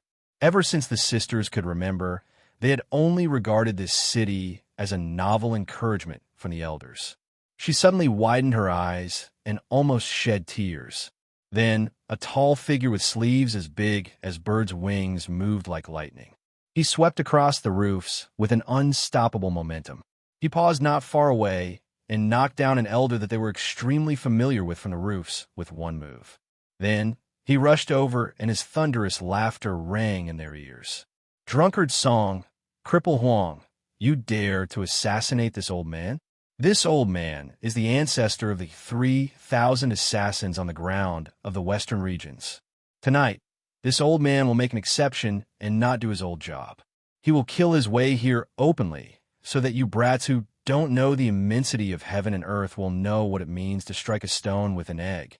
By the way, where's the little girl who is known as the twin jade annulus of the western regions hiding? Hurry up and show yourself, so that I can teach you that you are still vigorous despite your age. What enemy? After experiencing this old man's meticulous training of women, I will make you call this old man husband on your own within a month. As the hoarse voice resounded through the night sky, they could clearly hear the tremors of the street caused by the hooves of the armored cavalry. In their field of vision, there were no less than 100 bat-like figures following the burly old man. She clenched the hilt of her saber, her face pale. Didn't Grandpa Song say that tonight's assassination would definitely not alarm the Dong family's assassins and cavalry? Moreover, the inner and outer cities had always minded their own business. The Dong family had clearly crossed the line and broken the rules by mobilizing all of their forces. Weren't they afraid that the intertwined forces in the inner and outer cities would unite and attack them tomorrow? The Dong family, which was a colossus in the outer city, was not even as powerful as the king of hell Sima and the god of fortune Li, let alone monopolizing the inner city. Even a new force that had recently risen in the inner city showed signs of replacing the Dong family, whose assassin business had been declining in recent years. The burly old man who was rushing over naturally saw an eyesore lying on the roof of the restaurant, pretending to be dead. He couldn't stop laughing. How could there be such an idiot in the world who was waiting to be killed? He didn't stop pouncing forward. He took a step forward and was about to land on the head of the guy who thought he was smart. He was sure to stomp the head into pieces. The black-clothed woman who was holding the saber knew that she couldn't escape death. She didn't know why, but at this critical moment where she couldn't even protect herself, she jumped over the roof ridge and ran along the slanted roof. Just as the old thief of the Dong family was about to step on the stranger's head, she suddenly stopped and grabbed the young drunkard's collar. She suddenly slid backward, causing the tiles on the man's back to clatter. In the night sky, the sound was particularly ear-piercing, especially when she was exhausted and had to stop near the towering roof ridge. Out of the corner of her eye, she saw that the guy didn't forget to hold a wine pot in his hand. She couldn't wait to throw this bastard who wanted wine more than his life to that old bastard of the Dong family. Chapter 1448. The old man from the Dong family was not angry at all. If he really wanted to kill the young man, how could that little girl pull a tooth out of the tiger's mouth with her sloppy skills? The old man was in a good mood because he had finally caught the twin jade annulus of the western region. He was happy to play with them for a while longer. Just as many outsiders said, the rules of this city were very strict. Even with the support of Beimang Shijing, he was only one of the 3 surnames in the inner city. The Sima family of West Chu and the Li family of Southern Tang had always been above his Dong family. However, after tonight, the king of hell, Sima Zhen, had gone to see the king of hell. It would no longer be a tripartite balance of power, but a confrontation between 2 powers to divide the inner and outer city. As for Drunkard Song and Cripple Huang, they were all small catalysts for this turbulence. They were nothing more than a smokescreen to deceive the Sima family. He had worked cautiously and conscientiously for more than 10 years, but still failed to achieve this result. He had to admit that it was all thanks to that young man from Beimang. whether it was the young man's background or his skills. No matter how many years Dong Tiling had looked down on the heroes of the city, he could only endure his temper and obediently work as an assistant for that person. There was nothing he could do about it. Who told that person to have such a good father? Dong Tiling couldn't possibly go dig his own father out of his coffin and challenge that person. Could he? Of course, if that could make him look like that young man, Dong Tiling really didn't mind digging out his old man's bones. He had lived in the city for a long time in the western region. He had long since gotten used to not recognizing anyone. For example, he was now staring at that pair of beautiful women in their prime. Although the old man couldn't tell who was the older sister and who was the younger sister, he knew that it was one of them who had betrayed everyone together with her cultured and refined Uncle Liu. She couldn't be blamed for anything. Who told her to be blind and fall in love with that young and rich man whose father had a seat in the Beimang royal court? She was even more blinded to think that she could fly together with her lover. As for that one surnamed Liu, he was even less of a surprise. 6 years ago, he had tactfully sought refuge with the Beimang Zhuyun. Otherwise, how could Dong Tiling think so highly of him? How could he have shared the bed with so many beautiful courtesans in the inner city as his brother-in-law? The old man's lustful eyes swept over them, and he said with a sinister smile, "May I ask which one of you is called Yin Yin?" "Oh, right, it's yin as in swallow, not yin as in wild goose. Your lover asked this old man to pass a message to you. He said that he was sorry for your devotion and was too ashamed to see you. So he asked me to serve you and your sister." The old man laughed and said, "Of course, this old man added the second half of the sentence, but that's what your lover meant." The woman who had already pulled out her long and narrow saber slowly turned her head and stared blankly at her sister, who had thrown away the long sword in her hand. Her sister, Yin Yin, was so heartbroken that she couldn't say any harsh words. She could only sob and say, "Why are you so stupid, so stupid?" The old man enjoyed this kind of drama, where family members turn against each other. He was really satisfied from head to toe, as if he had enjoyed this pair of twin jade annulus of the West, who were like a couple in a painting. Therefore, the old man, who was in no hurry to kidnap them, returned to the luxurious mansion in the inner city that was comparable to that of the nobles in the Central Plains. At Dong Tiling's age, his knowledge of the matters between men and women was incomparable to those rash young men. One must know that Dong Tiling claimed to be a land immortal in bed. How many chaste women initially tried to kill themselves, and then they wanted to die? In the end, they gave up all their shame and became the plaything of this old man? Yin Yin, who was in a daze, looked at her sister Yin Yin. She actually smiled and shook her head gently. "Sister, that won't happen.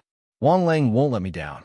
Wang Lang promised to marry me, and he will find the most outstanding man in the world for you to marry. He also said that he will take us away from this place where people are killed and dying every day. He will take us to see the small bridges and flowing water in Jiangnan, the moonlight in Taiyan City, the sandstorm in western Beiliang region, the tide in Guangling River, the rising sun in eastern seas, Martial Emperor City. Sister, I will take you to see him now, okay? He will definitely nod his head." Yin Yin smiled miserably and said with an ice-cold tone, "Yin Yin, you are really crazy. You have been crazy ever since you saw that person."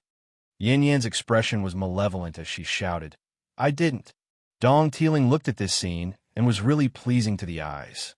He extended his thumb and wiped the corner of his mouth. He squinted his eyes and smiled. "Yin Yin, or Yin Yin, don't be anxious. I, Dong Tiling, have plenty of ways to make you happy. The two of you don't have to seek death like this. When the time comes, you will know that there is such a beautiful thing in the world that even the immortals in the heavens would be envious of. You are not even 20 years old yet. This old man likes the new, but he doesn't dislike the old. Ordinary men don't know the taste of a 40-year-old woman, but this old man is willing to endure it. At the very least, you will have more than 20 years of good fortune." At this moment, when one side was extremely happy and the other side was extremely miserable, an extremely untimely and pleasant voice sounded. "You are Dong Tiling?" Then do you know that there's a woman called Xianyuan Qingfeng in the Central Plains who will come to the Western regions to torture and kill you one day? Dong Tiling was stunned for a moment. Although the old man, who was an ancestor of killers in the Western regions, had been secretly paying attention to this young drunkard, after carefully sizing him up and probing his qi, he concluded that this person was just a nobody without the strength to truss a chicken. Otherwise, how could this person be a level 1 expert at such a young age? The majestic city of the Western regions under his feet had a long history of more than 200 years after losing the name of the Protectorate of the Western regions.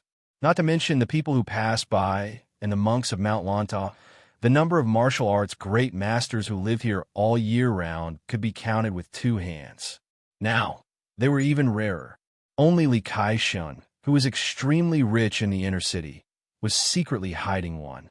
According to his speculation, this person should be Zhao Go of Liang, who was plotting something big in the Western regions and didn't hesitate to conceal his identity.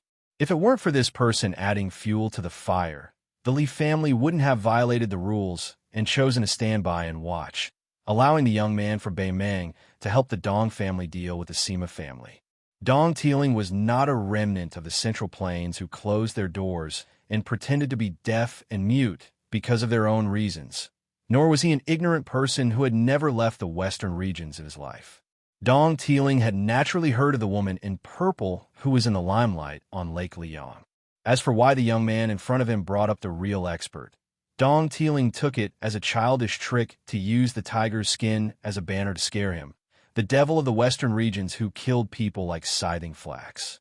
The old man was very patient with the twin jade annulus of the Western regions, but the old man who wasn't interested in men had no patience with the handsome drunkard who was about to die. With a strong killing intent, he sneered and said, "What? Are you familiar with the chief of the Wulin Alliance of the Central Plains? Brat, this old man will say it right here. If you're Xianyuan Qingfeng's lover, this old man will make you the most honored guest of the Dong family in the inner city." At this point, the old man's smile didn't fade. Suddenly, he roared, "Unfortunately, you're not." Dong Tiling was the third, strongest expert in the inner city and was an invincible existence in the eyes of the people of the Western regions. Under his angry roar, the old man's sleeves fluttered, and his qi leaked out madly. It wouldn't be an exaggeration to say that ordinary people would be torn apart on the spot under his roar. For example, the sisters Yin Yin and Yin Yin were so intimidated that they staggered and their qi and blood surged. The younger sister, who had already lost her soul, was bleeding from her 7 orifices and looked extremely dismal. Yin Yin was slightly better, as if she was facing a great enemy. She had already guarded her mind and was still determined to fight to the death. However, she wasn't having a good time either. She almost couldn't hold the hilt of her sword. Only that young man who popped out of nowhere was still sitting in the seat that Yin Yin had pulled over, as if nothing had happened. Dong Tiling was indeed the winner who had stood among piles of corpses countless times. Without any hesitation, he charged forward as fast as lightning. Yin Yin grabbed the drunkard's collar again, thinking that she should at least throw him off the roof first. As for whether he would break his legs or be surrounded by the Dong family's assassins, she thought that it would be better than watching him get smashed in the head by old Crook Dong. However, what happened next was beyond her imagination. She wasn't able to throw that guy off the restaurant, and Dong Tiling, who was revered by the entire city like an invincible god, ran away after pretending to charge forward, disappearing without a trace in an instant. Did he just run away for no reason? Yin Yan's eyes widened as she looked around. After confirming that Dong Tiling had really disappeared, she still couldn't believe it, just like how her younger sister Yin Yin couldn't believe that her lover would betray her. Although Yin Yin had only seen the sparring between Grandpa Song and Teacher Huang, she had never seen the sparring between real masters.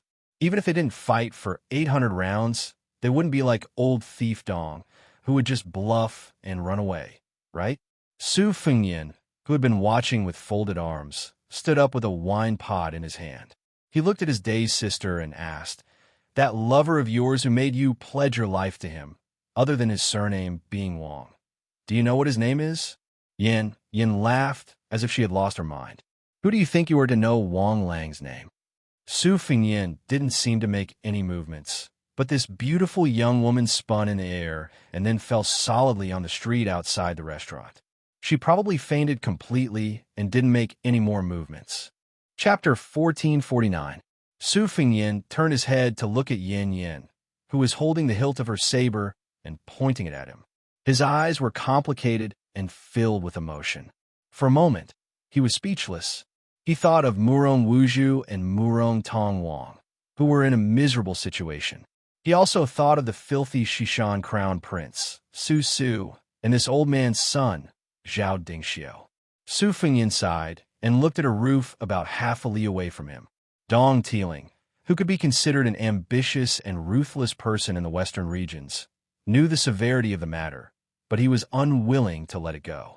The old fox, who was extremely sensitive to danger, began to give orders to his trusted subordinates. He probably wanted to test the waters with the Dong family's killers on the roof and the Dong family's elite cavalry on the street. If it weren't for Chao Wei's cavalry, Su Fengyin wouldn't have had much of an impression of this strategic town used by the great Feng Emperor to show off his achievements. He only knew that in the early years, many killers and assassins from Mount Qingliang used this place as a place to rest and catch their breath. As for Xianyuan Qingfeng saying that he wanted to torture and kill the lecherous Dong Tiling, Su Fengyin really wasn't trying to find something to talk about. Back then, that woman hadn't been with him in northern Liang on the surface and had indeed inadvertently mentioned this matter. However, at that time, she still had a favor to ask of him, Su Fengyin, and she hadn't become the Wulin Alliance chief. Perhaps at that time, even she didn't dare to believe that she would one day ascend to the great celestial state. His impression of this big city in the western regions under his feet was truly vivid. After Chao Wei's cavalry quietly went to the western regions, especially Lu Wenbao, who was in dire straits in Shangyin Academy and still did not dare to return to his hometown, entered the city. The Wishui Society, which used to stay in the outer city, also began to increase its infiltration. Su Fengyin learned some things from the spy on his desk.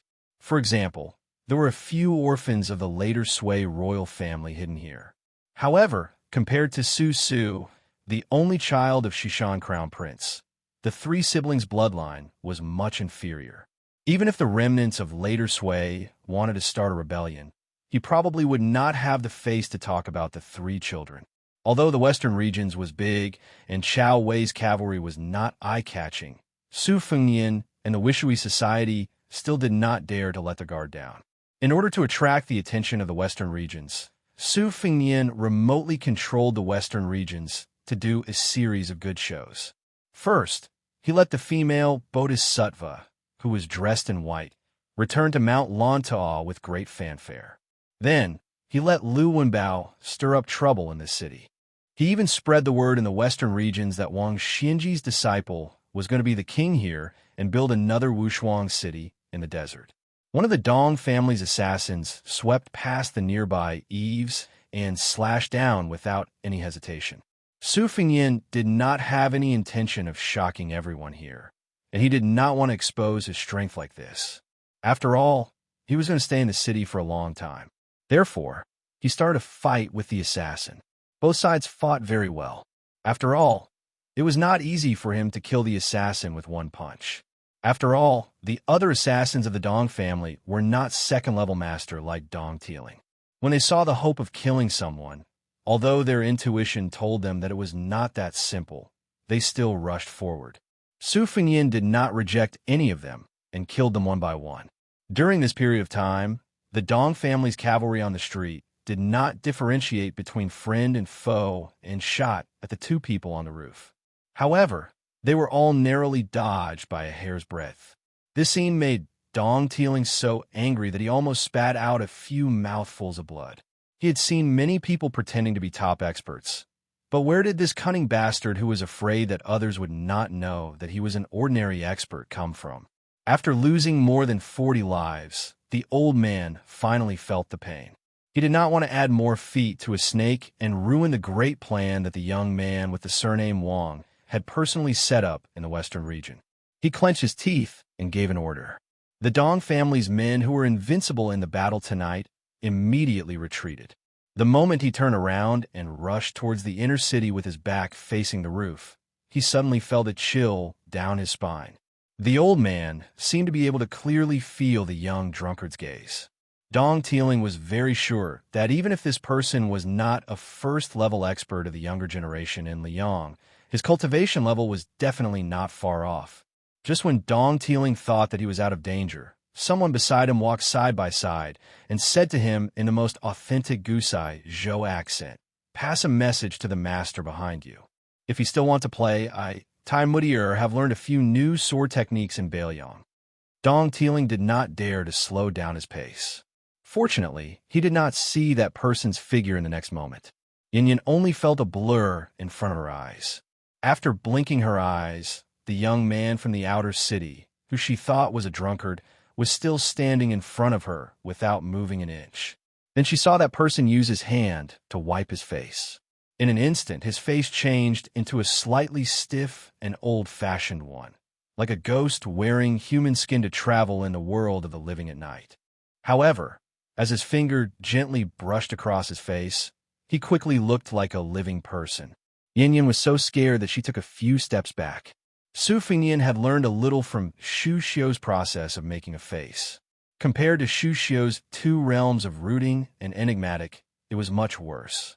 However, it was not difficult to fool ordinary people in the night. Su Fingyin did not mind revealing this little bit of his foundation in front of this woman. However, if her sister was present, Su Fingyin would be more careful.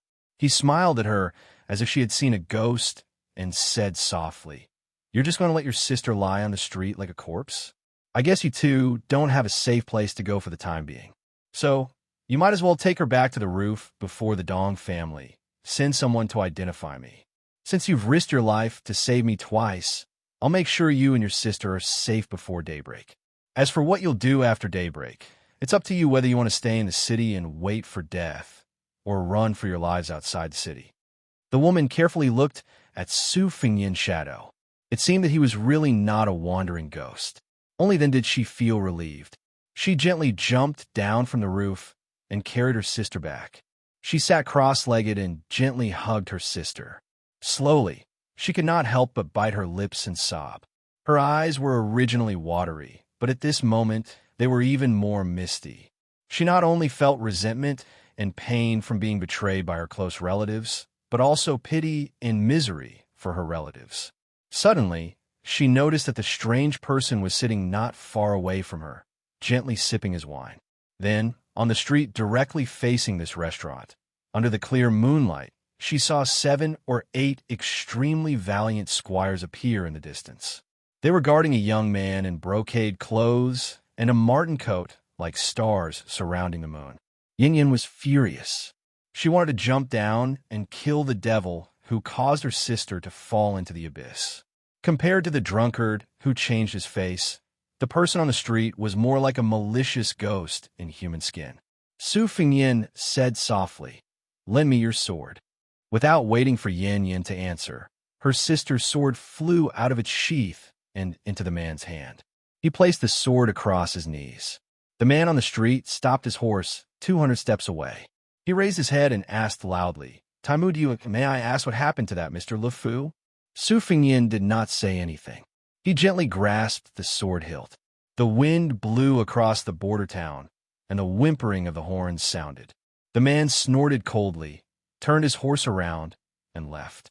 Su Fingyin looked at the gradually disappearing figures. He was somewhat surprised. He did not expect to meet an acquaintance here. This was precisely the extravagant youth from northern Meng who casually gave away a 6-snake wall wandering jade pendant, the young talent of the Go Sword School, Wang Weishue. However, his other identity was even more worth pondering. He was the only son of northern Meng's Aquarius Province's magistrate Wang Yong. This guy actually came to the western regions to stir up trouble. Su Fingyin's face darkened. If it was said that Wang Weishue was worried about the safety of his seniors from the chess, sword, and music school, or that he wanted to obtain some unorthodox achievements in the Battle of Liangmeng, that was why he stirred up trouble in this city. Su Fingyin wasn't worried about anything. However, If it was said that Northern Mang spies had inadvertently discovered traces of Chao Wei's cavalry, then Su Fingyin could only go against his agreement with Tantai Pingjing. Su Fingyin stretched out his finger and touched the sword. The sword flew back to the sheath beside Yin Yin. He asked softly, "He is the person your sister likes? When did he come to the city?" Yin Yin steadied her mind and tried to make her tone as calm as possible. "The first time I saw him was last spring. As for when he entered the city, I don't know." Su Fingyin breathed a sigh of relief. Things had not reached the worst point. At that time, Chao Wei's cavalry had yet to set out for the western regions. As for whether Wang Weishue, the second generation of the Northern Mang with an extremely thick thigh, had sensed the cavalry's movements, he should have also come for the western region's monk soldiers. Su Fingyin was no stranger to Mount Lantaw. It was normal for mountains to stand in great numbers there. However, among those withered old monks who had spoken in front of him at that time, there were a few who did not seem to have a Buddhist aura. Instead, they were rather angry. Su Fingyin could personally go to the mountain to draw a big pie for the western regions. Naturally, Bei Meng could foresee this and secretly undermine him. They could even draw an even bigger pie for Mount Lantaw, who didn't know how to raise the price. As long as he could make Bailiang suffer, Bei Meng would probably be happy to let Mount Lantaw wait for the best price. At worst, he could just let this matter drag on. For Bei Meng, there would be no loss. Otherwise, he could kill Wang Weishue while he was at it and use the excuse of borrowing troops from Mount Lantaw to uproot the Dong family. At worst, he could just follow Taoba Bodhisattva, who had smelled the fishy smell, and have a 1,000-mile battle in the western regions. Su Fingyin closed his eyes and weighed the pros and cons. Yin was silent for a long time. Finally, she asked, "Young master, are you from the Central Plains?" Su Fingyin smiled and said, "My ancestral home is Jianzhou, Liaodong. I am not from the Central Plains."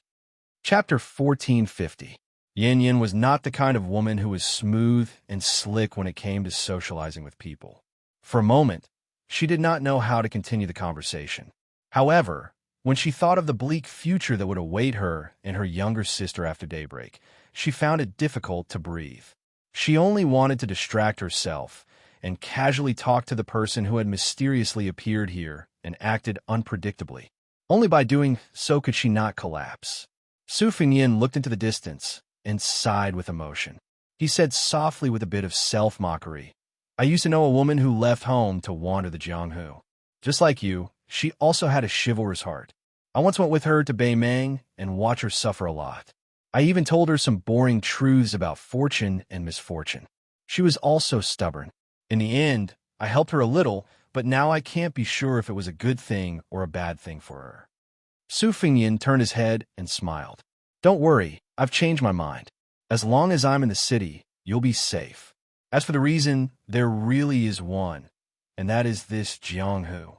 Without true heroines like you, even if there are as many experts as the clouds, how boring would it be?" Then Su Fingyin said bitterly, "There aren't many old people in this Jianghu anymore." Yin stared at him with clear eyes. Su Fingyin suddenly laughed and asked, "What? Do you think I'm the same kind of trash as that old pervert Dong? That I'm actually drooling over you sister's beauty? The only difference is that old man likes to use force, while I like to play tricks. Fine, I admit that you've seen through me. You've just escaped from the wolf pack and entered the tiger's den. Why are you crying?" Yin smiled sweetly like a pear blossom in the rain. She shook her head and said, "I know that you're not that kind of person." Su Fingyin leaned back and lay down. "Let's talk about the city.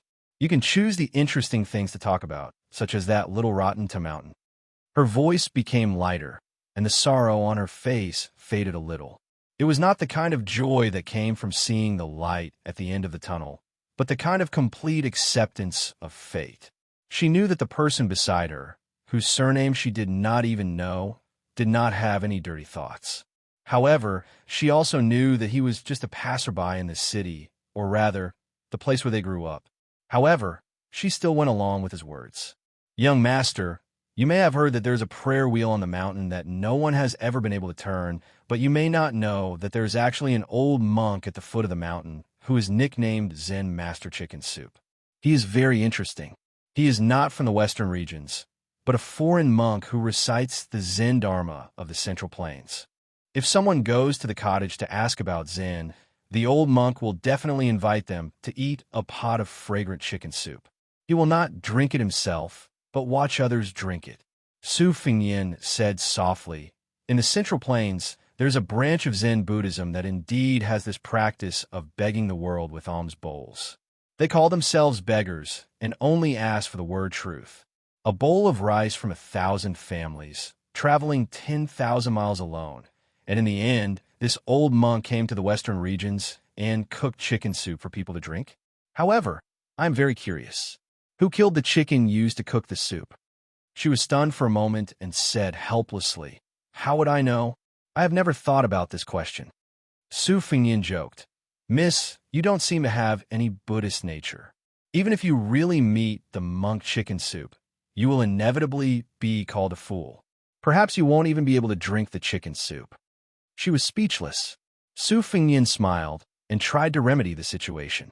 "Then, are there any famous anecdotes that have spread to the outer city where you are?" She nodded and said, "Of course. I heard that many years ago, there was a big horse bandit who killed without batting an eyelid. He swaggered into the inner city and drank the old monk's chicken soup. He asked if such a person could also become a Buddha. The old monk said of course, as long as he put down the butcher's knife. That horse bandit who started by killing people laughed and said that he never used a knife to kill people because he thought it was troublesome. He always used both hands to kill his enemies. What kind of butcher's knife did he have? Guess what the old monk said? He said, 'Pick up the butcher's knife first and then put it down.' Guess what? Many years later, that horse bandit really brought a knife back to the foot of the mountain and threw it away in front of the old monk. He cried and said that he wanted to put it down. Later, that horse bandit who was more than 50 years old picked up the knife again, shaved his head, and put it down. From then on, he became a monk by the old monk's side and devoted himself to Buddha." Su Fingyin said softly, "He put down this and that, this side and that side, this shore and that shore, this life and that life. He really did put it down." She said in surprise, "Young master, you really believe in this matter?" "In fact, even I don't really believe it." That guy who was getting more and more difficult to understand didn't say anything. So she continued, "I also heard that the old monk liked to sing a song called Falling Lotus Flower. The song didn't have a name at first, but there were more than 100 lyrics. Half of them were Falling Lotus Flower. That's why the inner and outer cities gave it the name Falling Lotus Flower. Then someone went to drink the chicken soup and asked the old monk if the falling lotus flower had fallen since he had been practicing Zen for decades. The old monk regretfully told the visitor, who seemed to be deliberately making things difficult, that the lotus flower in his heart hadn't fallen. But when it finally fell one day, he would be able to practice Zen, and then he would no longer cook the chicken soup. The latest interesting news in the outer city was that there was a foreigner who broke into the inner city and reached the foot of the mountain. He didn't drink the chicken soup and only asked the old monk if he was the same as his master, a celestial being in the world. It was very strange. She talked to herself and didn't notice that the young master's face became gloomy and uncertain after hearing the last part. She also didn't notice that there was an empty-handed man on the roof. Su Fingyin sat up and didn't look at the person who abandoned his sword and carried the corpse to a mountain in the western region. That person sneered and said, "Now I know that you are really smart. My master defeated him, and you defeated my master. It should be your turn to be suppressed by the newcomer, so you would rather not be the most powerful person in the world. You simply gave up your own fate and became one of the more stable 4 great grandmasters." Su Fingyin smiled faintly and said, "You are wrong about one thing. Back then, your master didn't defeat him, and I also didn't defeat your master. The two of them just didn't care about the Jianghu they were in, or the Jianghu in the eyes of outsiders. The truth is just as you think. Not to mention the level of cultivation, just based on the strength of combat power, your master could even fight ancestor Lu 800 years ago. Even if the 9 people of Wu Ping joined forces to fight, your master could still kill whoever he wanted. This is the true ultimate of martial arts. As for what your master was thinking at that time, you can think about it yourself. When you understand it one day, You can take back the Bodhisattva barbarian sword and take revenge on me. One of Wang Xinji's disciples, the dull man, Martial Emperor Lu Huang, said in a deep voice, I want to take away the child called you Dilo. Su Fengyin shook his head and said, even if I am willing, he won't go with you. Moreover, instead of relying on others, it's better to rely on yourself. Lu Huang was silent for a moment and said calmly, I can't defeat you. Chapter 1451. Su Fengyin laughed. Then you can only wait for me to die. As for whether you stay in the western regions or go to Beiliang, it's up to you. As long as you don't rely on Beimeng, I don't care. Lu Huang, who was originally staying in this city, disappeared in a flash. Su Fengyin was silent. In the 100 years of Jianghu, there were only 2 people in the same era who reached the peak one after the other. They could be considered to be on top of a mountain with no one around them. Li Chungang felt that he had lost. Wang Xinji felt that she had won. Therefore, Li Chungang went down the mountain freely.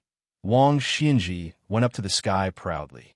They were both great romances that would not appear in Jianghu for the next 100 years or even 1,000 years. However, great romances in Jianghu could be encountered but not sought. People in Jianghu could not be without chivalry. It was like this 1,000 years ago and 1,000 years later. At this moment, Yin Yin, who still did not know and would not know in the future that she was a noble but could only wander around the city, subconsciously stroked her sister's hair and asked curiously, Gongzi, are you also here to seek revenge? Su Fengyin glanced at her, shook his head, and laughed. My enemy is not here, but there are indeed many people here who see me as an enemy. Maybe one of your elders is like this. Yin Yin did not take it seriously, only said miserably, Grandpa Song and the others who should have enjoyed their old age are all dead. The elder who should have died the most will have a good life in the future. Su Fengyin laughed. This is like some people who are clearly awake but are actually sleeping like a dead person. Yin Yin did not lower her head and did not look at her sister who was awake but pretending to be asleep. Her clothes were soaked by Yin Yan's tears. Su Fengyin didn't look at the infatuated girl who had been slapped down the building by him. Yin Yin, take her and leave this place. Go out and take a look. Go around the chaos of Beiliang and go to Shishu to see the Sea of Bamboos. Then go along the Guangling River to Jiangnan of the Central Plains. Then go north to Nanjiang. Finally, when the world is no longer at war, you can go to the biggest city in the world. When someone feels that he has really let down those old people, you can come back here and kowtow to their graves. Yin Yin sat there and nodded heavily. Thank you, young master. It's a pity that I can't repay you. Su Fengyin looked at her and said with a gentle smile, you can repay me. In the future, if you accidentally become a heroine or fairy that countless Jianghu heroes admire, you can mention that it was a Beiliang barbarian with the surname Su who persuaded you to enter Jianghu. If you can say one more thing, that guy is much more handsome than all of you, then it will be perfect. Yin Yin was suddenly speechless, and her face turned slightly red.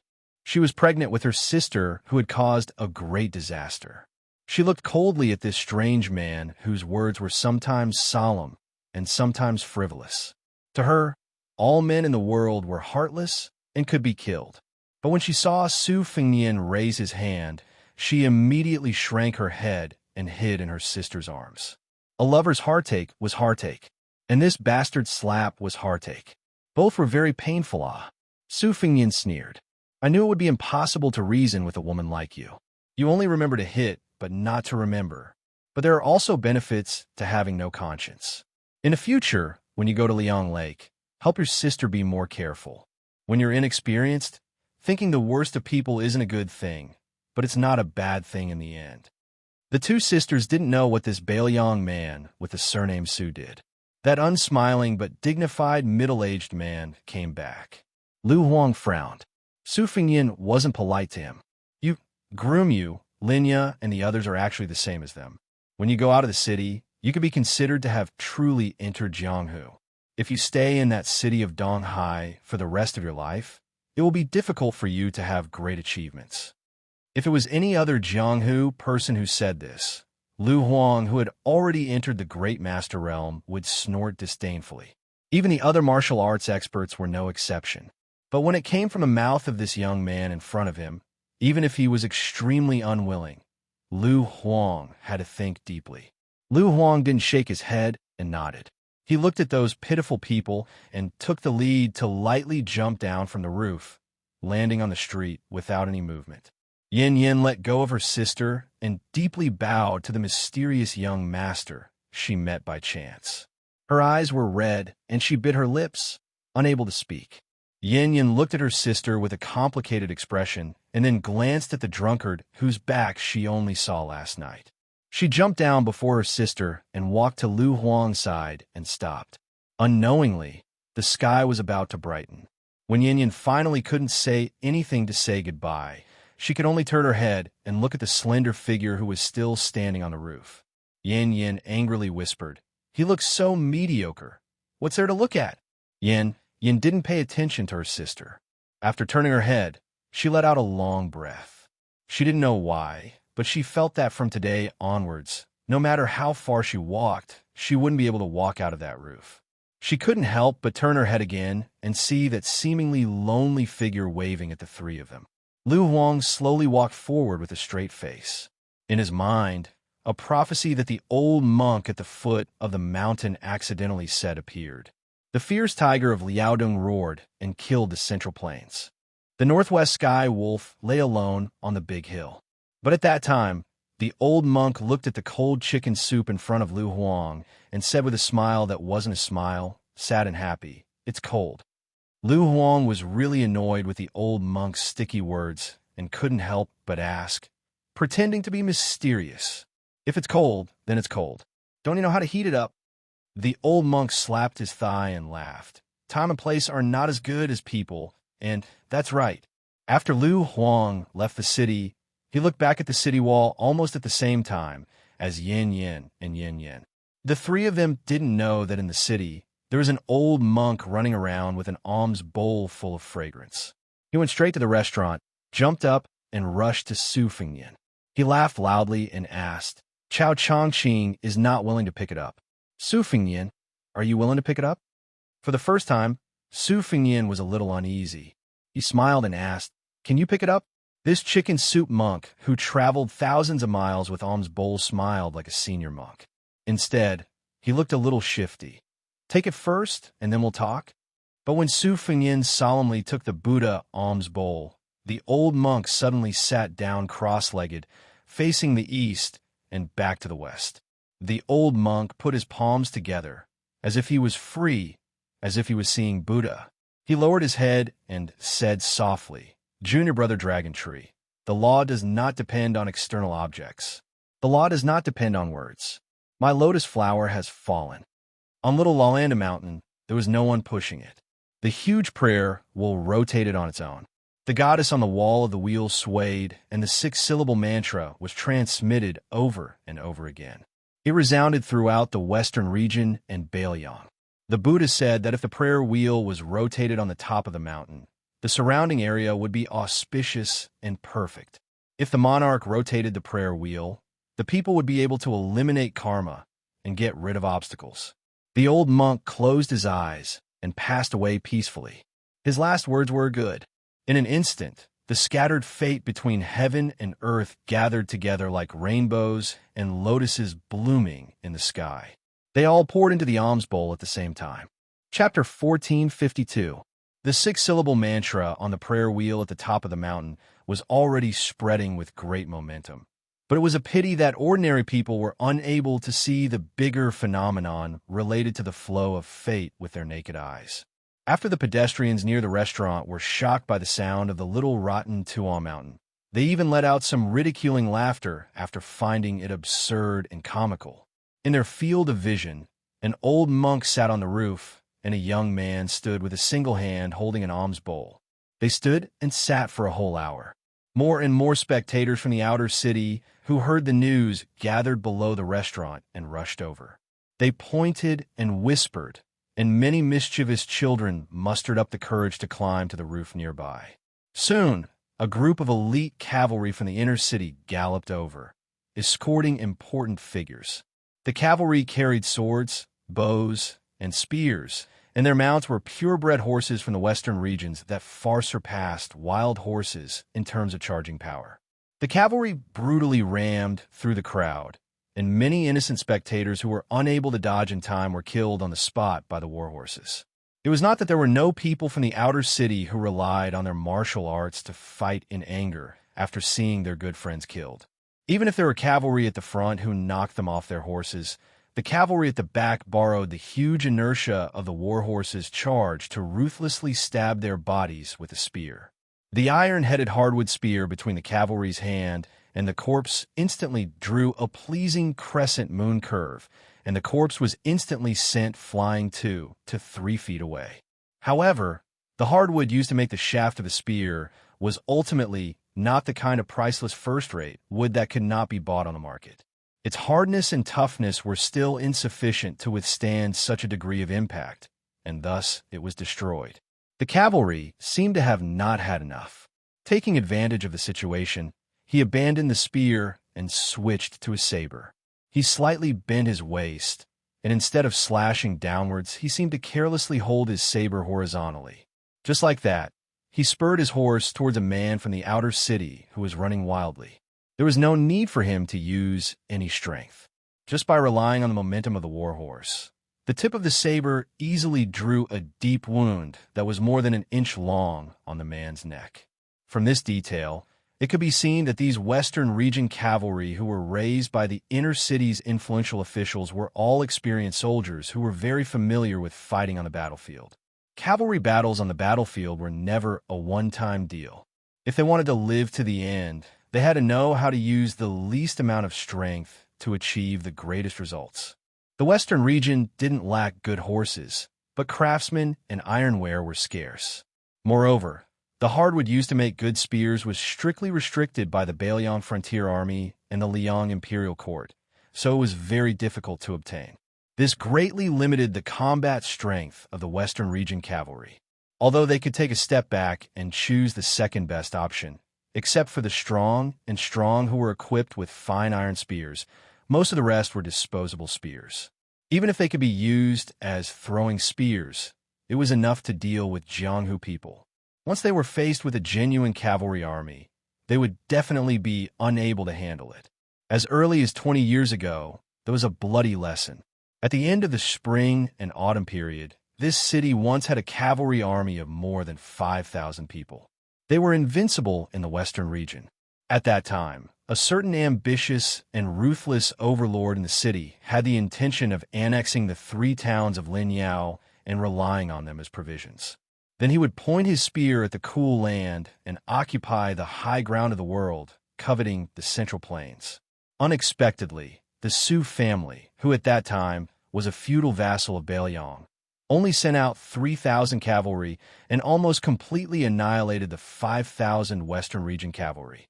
Only a few hundred managed to escape, while the other side's casualties were less than 500.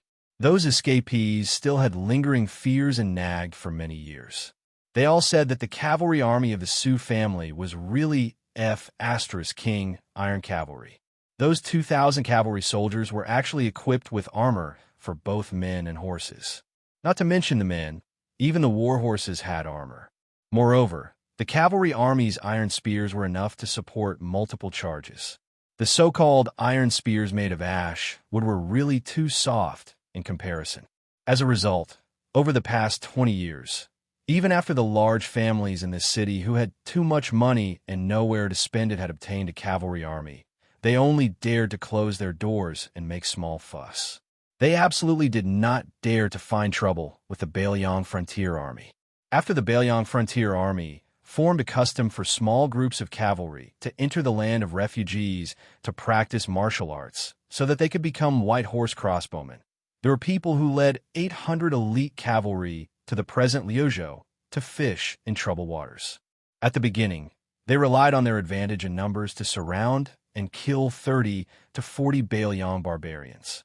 However, very soon, they suffered a cruel and ruthless retaliation. At that time, the commander of the Lai Torch Cavalry, who who had not yet become the Lingzhou provincial governor, and the deputy general of Huda's city, Lu Jinu, each led 1,000 light cavalry and slaughtered their way into Liuzhou. After slaughtering the 800 cavalry of the western regions, they hung their heads one by one on the tip of their spears and rushed all the way to this city that was 1,000 li away from Liangzhou. The reason many people in the city did not know of this tragedy was because the person who went to Liuzhou on his own initiative to pick a fight had more than 40 clansmen, and more than 900 retainers in the city were all wiped out by the other forces in the inner city in one night. He then took his head and went 30 li out of the city to ask for forgiveness from the Bailiang frontier army. They originally thought that this action was sincere enough and would be enough to settle the matter peacefully. Unexpectedly, Hu Kuei, who had single-handedly created the Bailiang white horse crossbowmen, when the two sides were in a standoff, especially when Lu Jinu had almost agreed to lead the army back to Bailiang, he brazenly launched an attack without any sense of morality. He slaughtered the 3,000 cavalry in the city that the family heads had only pulled out to bolster their courage. If it were not for Lu Jinu charging into the battle formation and intercepting Hu Kuei, who was in the middle of a massacre, perhaps the situation in the city would be completely different right now. Su Fengnian did not pay attention to the spectators on the streets. After carrying the body of the chicken soup monk, he carried the alms bowl with one hand and flew toward the center of the inner city. He then buried the old monk near the hut at the foot of the mountain and placed the Buddha bowl on the grave. Su Fengnian began to wait for the person who was about to arrive, Tuoba Bodhisattva. In the second year of Xiangfu, at the end of spring when the sun was gradually warming up and causing people to sleep and have heavy thoughts, the capital suddenly held two ceremonies that did not conform to the rules of etiquette. This caused the Ministry of Rites, the Directorate of Rites, the Prefect, the Minister of Rites, and the Divine Palace Supervisor who was in charge of the affairs of the Imperial Ancestral Temple to be in a panic. Everyone was extremely tired. Those who paid attention noticed that other than the heavy-faced head of the secretary at Qianglong, there was also an unfamiliar youth wearing the clothing of the imperial astronomer. His expression was even more gloomy. After the two heavy ceremonies, it was close to dusk. The emperor still did not let go of the group of exhausted central officials. He moved the small court meeting to the military council hall of the Ministry of War of the Six Ministries. The high officials of the two provinces under the Hall of Governmental Affairs and all of the purple-robed officials of the six ministries were not left out. When the emperor and the two elders, Qianglong and Huan entered the hall hand in hand, there was a giant sand table on the main table that covered the lower reaches of the Guangling River. Other than that, there were also dozens of exquisite molds of warships. The young emperor, who walked quickly, did not wait for everyone to bow. He waved his hand to indicate that they were excused and walked straight to the molds. The Minister of War, Liu Baijia, gave a look to Gao Tingshu, the manager of the Wushuan Department for Purging Officials. This second-ranked official, who had become famous after the Ministry of War's observation of politics, quickly moistened his throat. He took 2 steps forward and introduced the comparison of the strength of the two Guangling Navy to the emperor. Reporting to your majesty, at this time the Prince of Guangling's navy has 80,000 people. There are 3 types of large-sized warships, Huanglong, Fengyi, and Fuyao, totaling 35 ships. There are 7 types of medium-sized warships, including Mengwu, Maotu, and Xiandeng, totaling 140 ships. There are also 12 types of small-sized ships, Sima boats, and scouts, totaling about 400 ships. The West Chu Navy has 56,000 people and around 700 warships. However, there are only 18 large-sized warships and only 70 or so medium-sized warships like Mengwu and Maodu. There are even no less than 200 crudely modified fishing boats mixed in. Their military strength is not at an advantage. In addition, the 40,000 Qingzhou Navy is personally led by the king of Jing and has begun to move down the river. The Navy vanguard has already successfully controlled the area where the Guangling River and Bailu Lake intersect. Very soon, they will be able to surround the West Chu Navy. Chapter 1453. Emperor Zhao Zhuan did not make a sound. He was not a son of heaven who would slack off in governance. He was very familiar with the Guangling Dao War. Right now, there was only one thing that made it difficult for him to choose. Should he let the two navies at the front and back delay the opportunity, and first help the 10,000 tigers and wolves of the southern border cross the Guangling River? Or should he take advantage of the West Chu Navy taking the initiative to fight a decisive battle with the Guangling Navy and have the Qingzhou Navy quickly enter the empty area at the western end of Bailu Lake so that they could fight a more secure pincer battle on the eastern side of Bailu Lake and not fall into a situation where the West Chu Navy would attack them one by one? Of course, as long as the Nanjiang soldiers successfully crossed the Guangling River, Song Li, who had just entered the capital not long ago, had destroyed most of the West Chu soldiers. Then, on the land of West Chu, the 100,000 elite Nanjiang soldiers would be unstoppable. They even had the hope of surrounding the capital of West Chu. However, from the start, the Guangling Rebellion was not a battle purely for victory.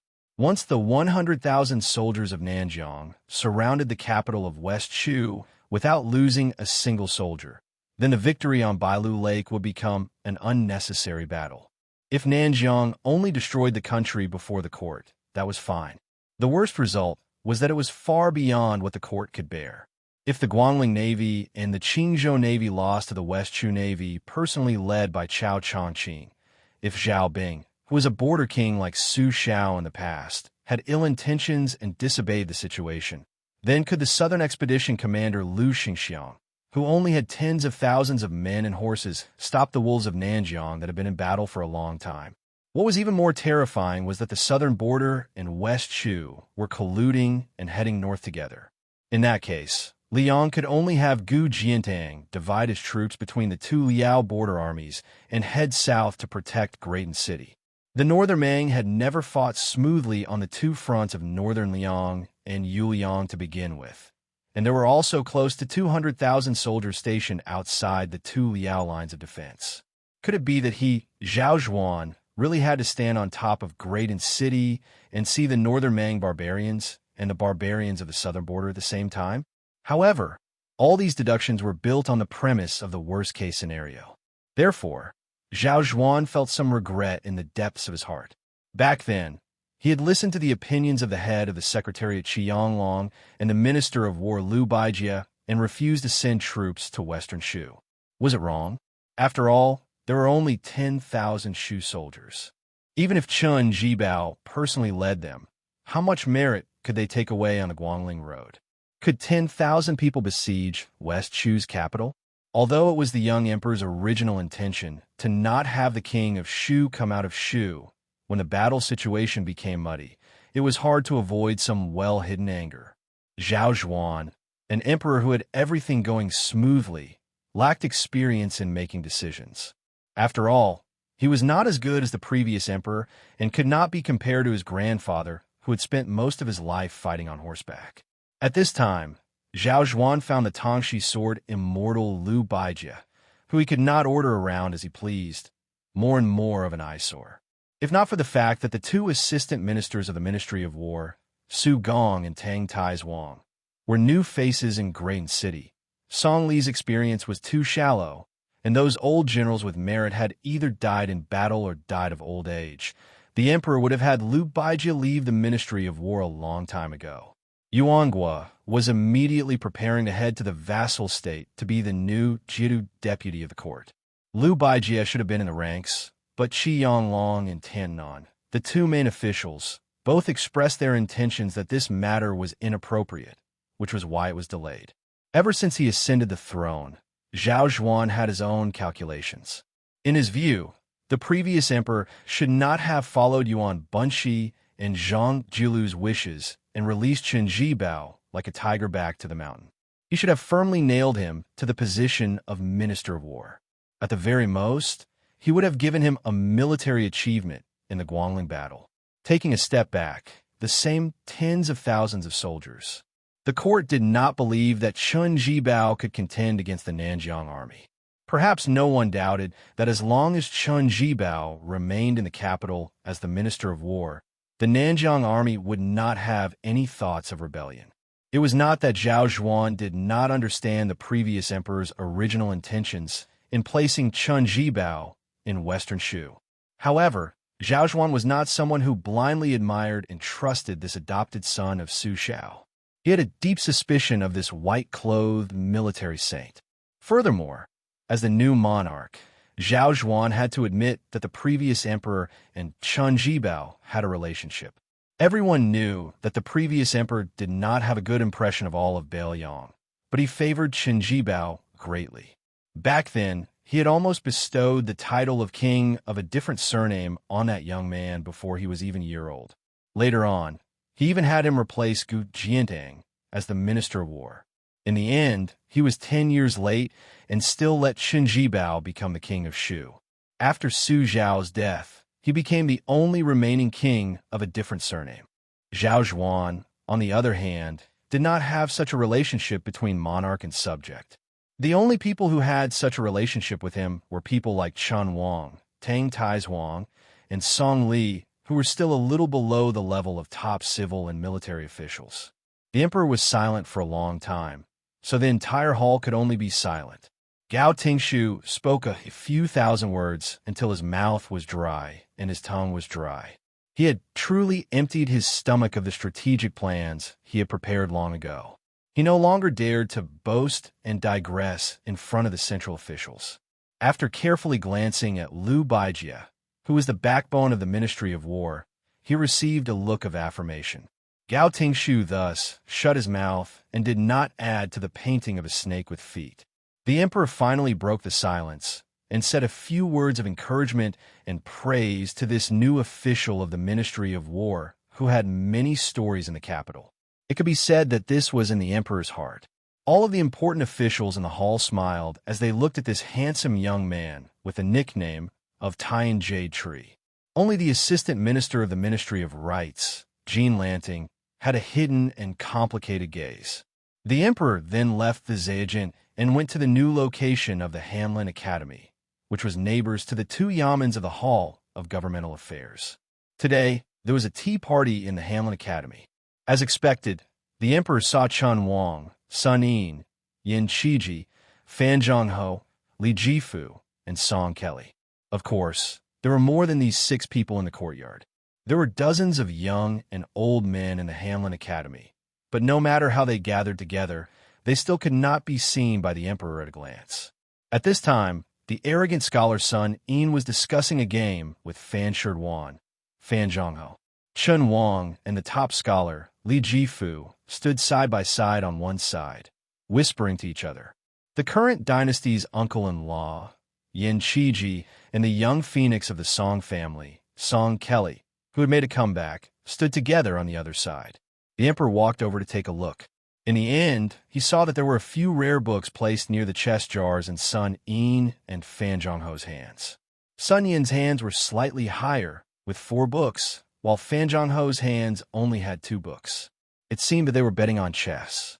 After seeing the emperor's arrival, not to mention the other men in the courtyard who were in fear and trepidation, these 6 people's expressions were more or less the same. There were some small differences. Sun Yin didn't move at all. He only focused on the chess game. Fan Zhongho also didn't get up. This new young man, who had originally raised his arm and was pondering, slowly put down the chess piece between his fingers to show his respect. Yin Qiji and Song Kelly both made way. Especially Yin Qiji, who had the most right to be indifferent. His expression was the most serious and respectful.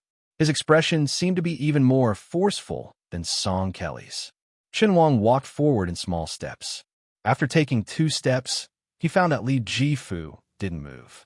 He quietly reached out and tugged on the top scholar's sleeve. Li Jifu gave him a grateful glance. The 2 of them came to the front of the emperor. Chen Wang smiled and explained to the emperor, it was agreed a few days ago that Yue Tian would let Sun Yin play 2 pieces. Including them, a total of 6 people would use 3 months' salary to buy books from Gu Fang Zhongho to bet. Speaking of this, Chen Wang's smile grew wider. This idea was proposed by Sun Yin. It's obvious that he wants to cheat me. Who doesn't know that my salary is the most out of the 6 of them? Then Chen Wang moved slightly to make Li Jifu more eye-catching in front of the emperor. He joked, Li Jifu has always sent his salary back to his hometown. At most, he would have some loose change left. Thus, this time, he bought the books on credit with me. When he placed the bet, he was the most unhappy. He was worried for a long time, afraid that after the end of the year with great difficulty, he would owe someone a butt of debt again. Your Majesty, this humble subject has a presumptuous request. If Li Jifu and I lose, can your Majesty help us make up for it? Your Majesty's family is so big that this humble subject and Li Jifu can't compare to it. Chapter 1454. The emperor smiled and said, What's so difficult about that? But then again, I have a large family business. But is your father-in-law Chun Xiaobao's family business small? Over the past 6 months, Prince Chai has been making a lot of money every day, making me want to take advantage of him. So I'll help Li Jifu pay off his debt. Sure, I'll help you, but don't even think about it. Li Jifu was sandwiched between the monarch and his official. In that instant, all sorts of feelings welled up in his heart. He envied the emperor's unique trust in Chun Xiaobao. Otherwise, he would not have bluntly exposed Prince Chai's wantonly amassing of wealth. However, Li Jifu's heart was filled with gratitude for Chun Wang's secret support. After the emperor asked about the bet, he took off a jade pendant from his waist and pulled out the rare Gufang Zhai book that Li Jifu had bet on next to Sun Yin's hand. He handed it back to the Zhuang Yuan. After Li Jifu took the book, his eyes reddened for no reason. Holding the book with both hands, he quickly lowered his head, his eyes moist. The emperor patted this young subject who had the best ranking in the imperial examination, but whose reputation was at the bottom, and comforted him. You haven't lost yet, have you? But in the end, Chun Wang, Li Jifu, Yan Qiji, and Song Kelly were the losers. Sun Yin, who had lost, and Fan Zhongho, who had won, not only took back their own books, they also divided up the 3 books from the 4 people before them, and the priceless jade pendant. Sun Yin took 2 rare books first, and Fan Zhongho could only take 1 book and the jade pendant. Seeing this scene, the emperor didn't know whether to laugh or cry. It's fine if Yuetian bet on himself winning, but Sun Yin, so you bet on yourself losing? Sun Yin smiled faintly. Playing chess and betting are 2 different things. The emperor looked at the number 1 chess master of the dynasty, Fan Zhongho, and said helplessly, the dignified Fan Dan is willing to negotiate with this scoundrel. Fan Zhongho stood up and smiled. Your Majesty, the 2 sides are actually equal in strength, and the outcome will depend on the will of the heavens. The emperor joked, everyone says that when you, Fan Yuetian, play chess, you seem to have the help of a celestial being behind you. So, in the future, when you play chess with Sun Yin, you must bring me along. I will bet on one of the books in the 6 libraries. Dusk gradually approached. Under the emperor's personal instructions, the eunuchs brought in many jars of fine wine from the palace. However, the emperor called for Chun Wang, Sun Yin, and his brother-in-law, Yan Qiji.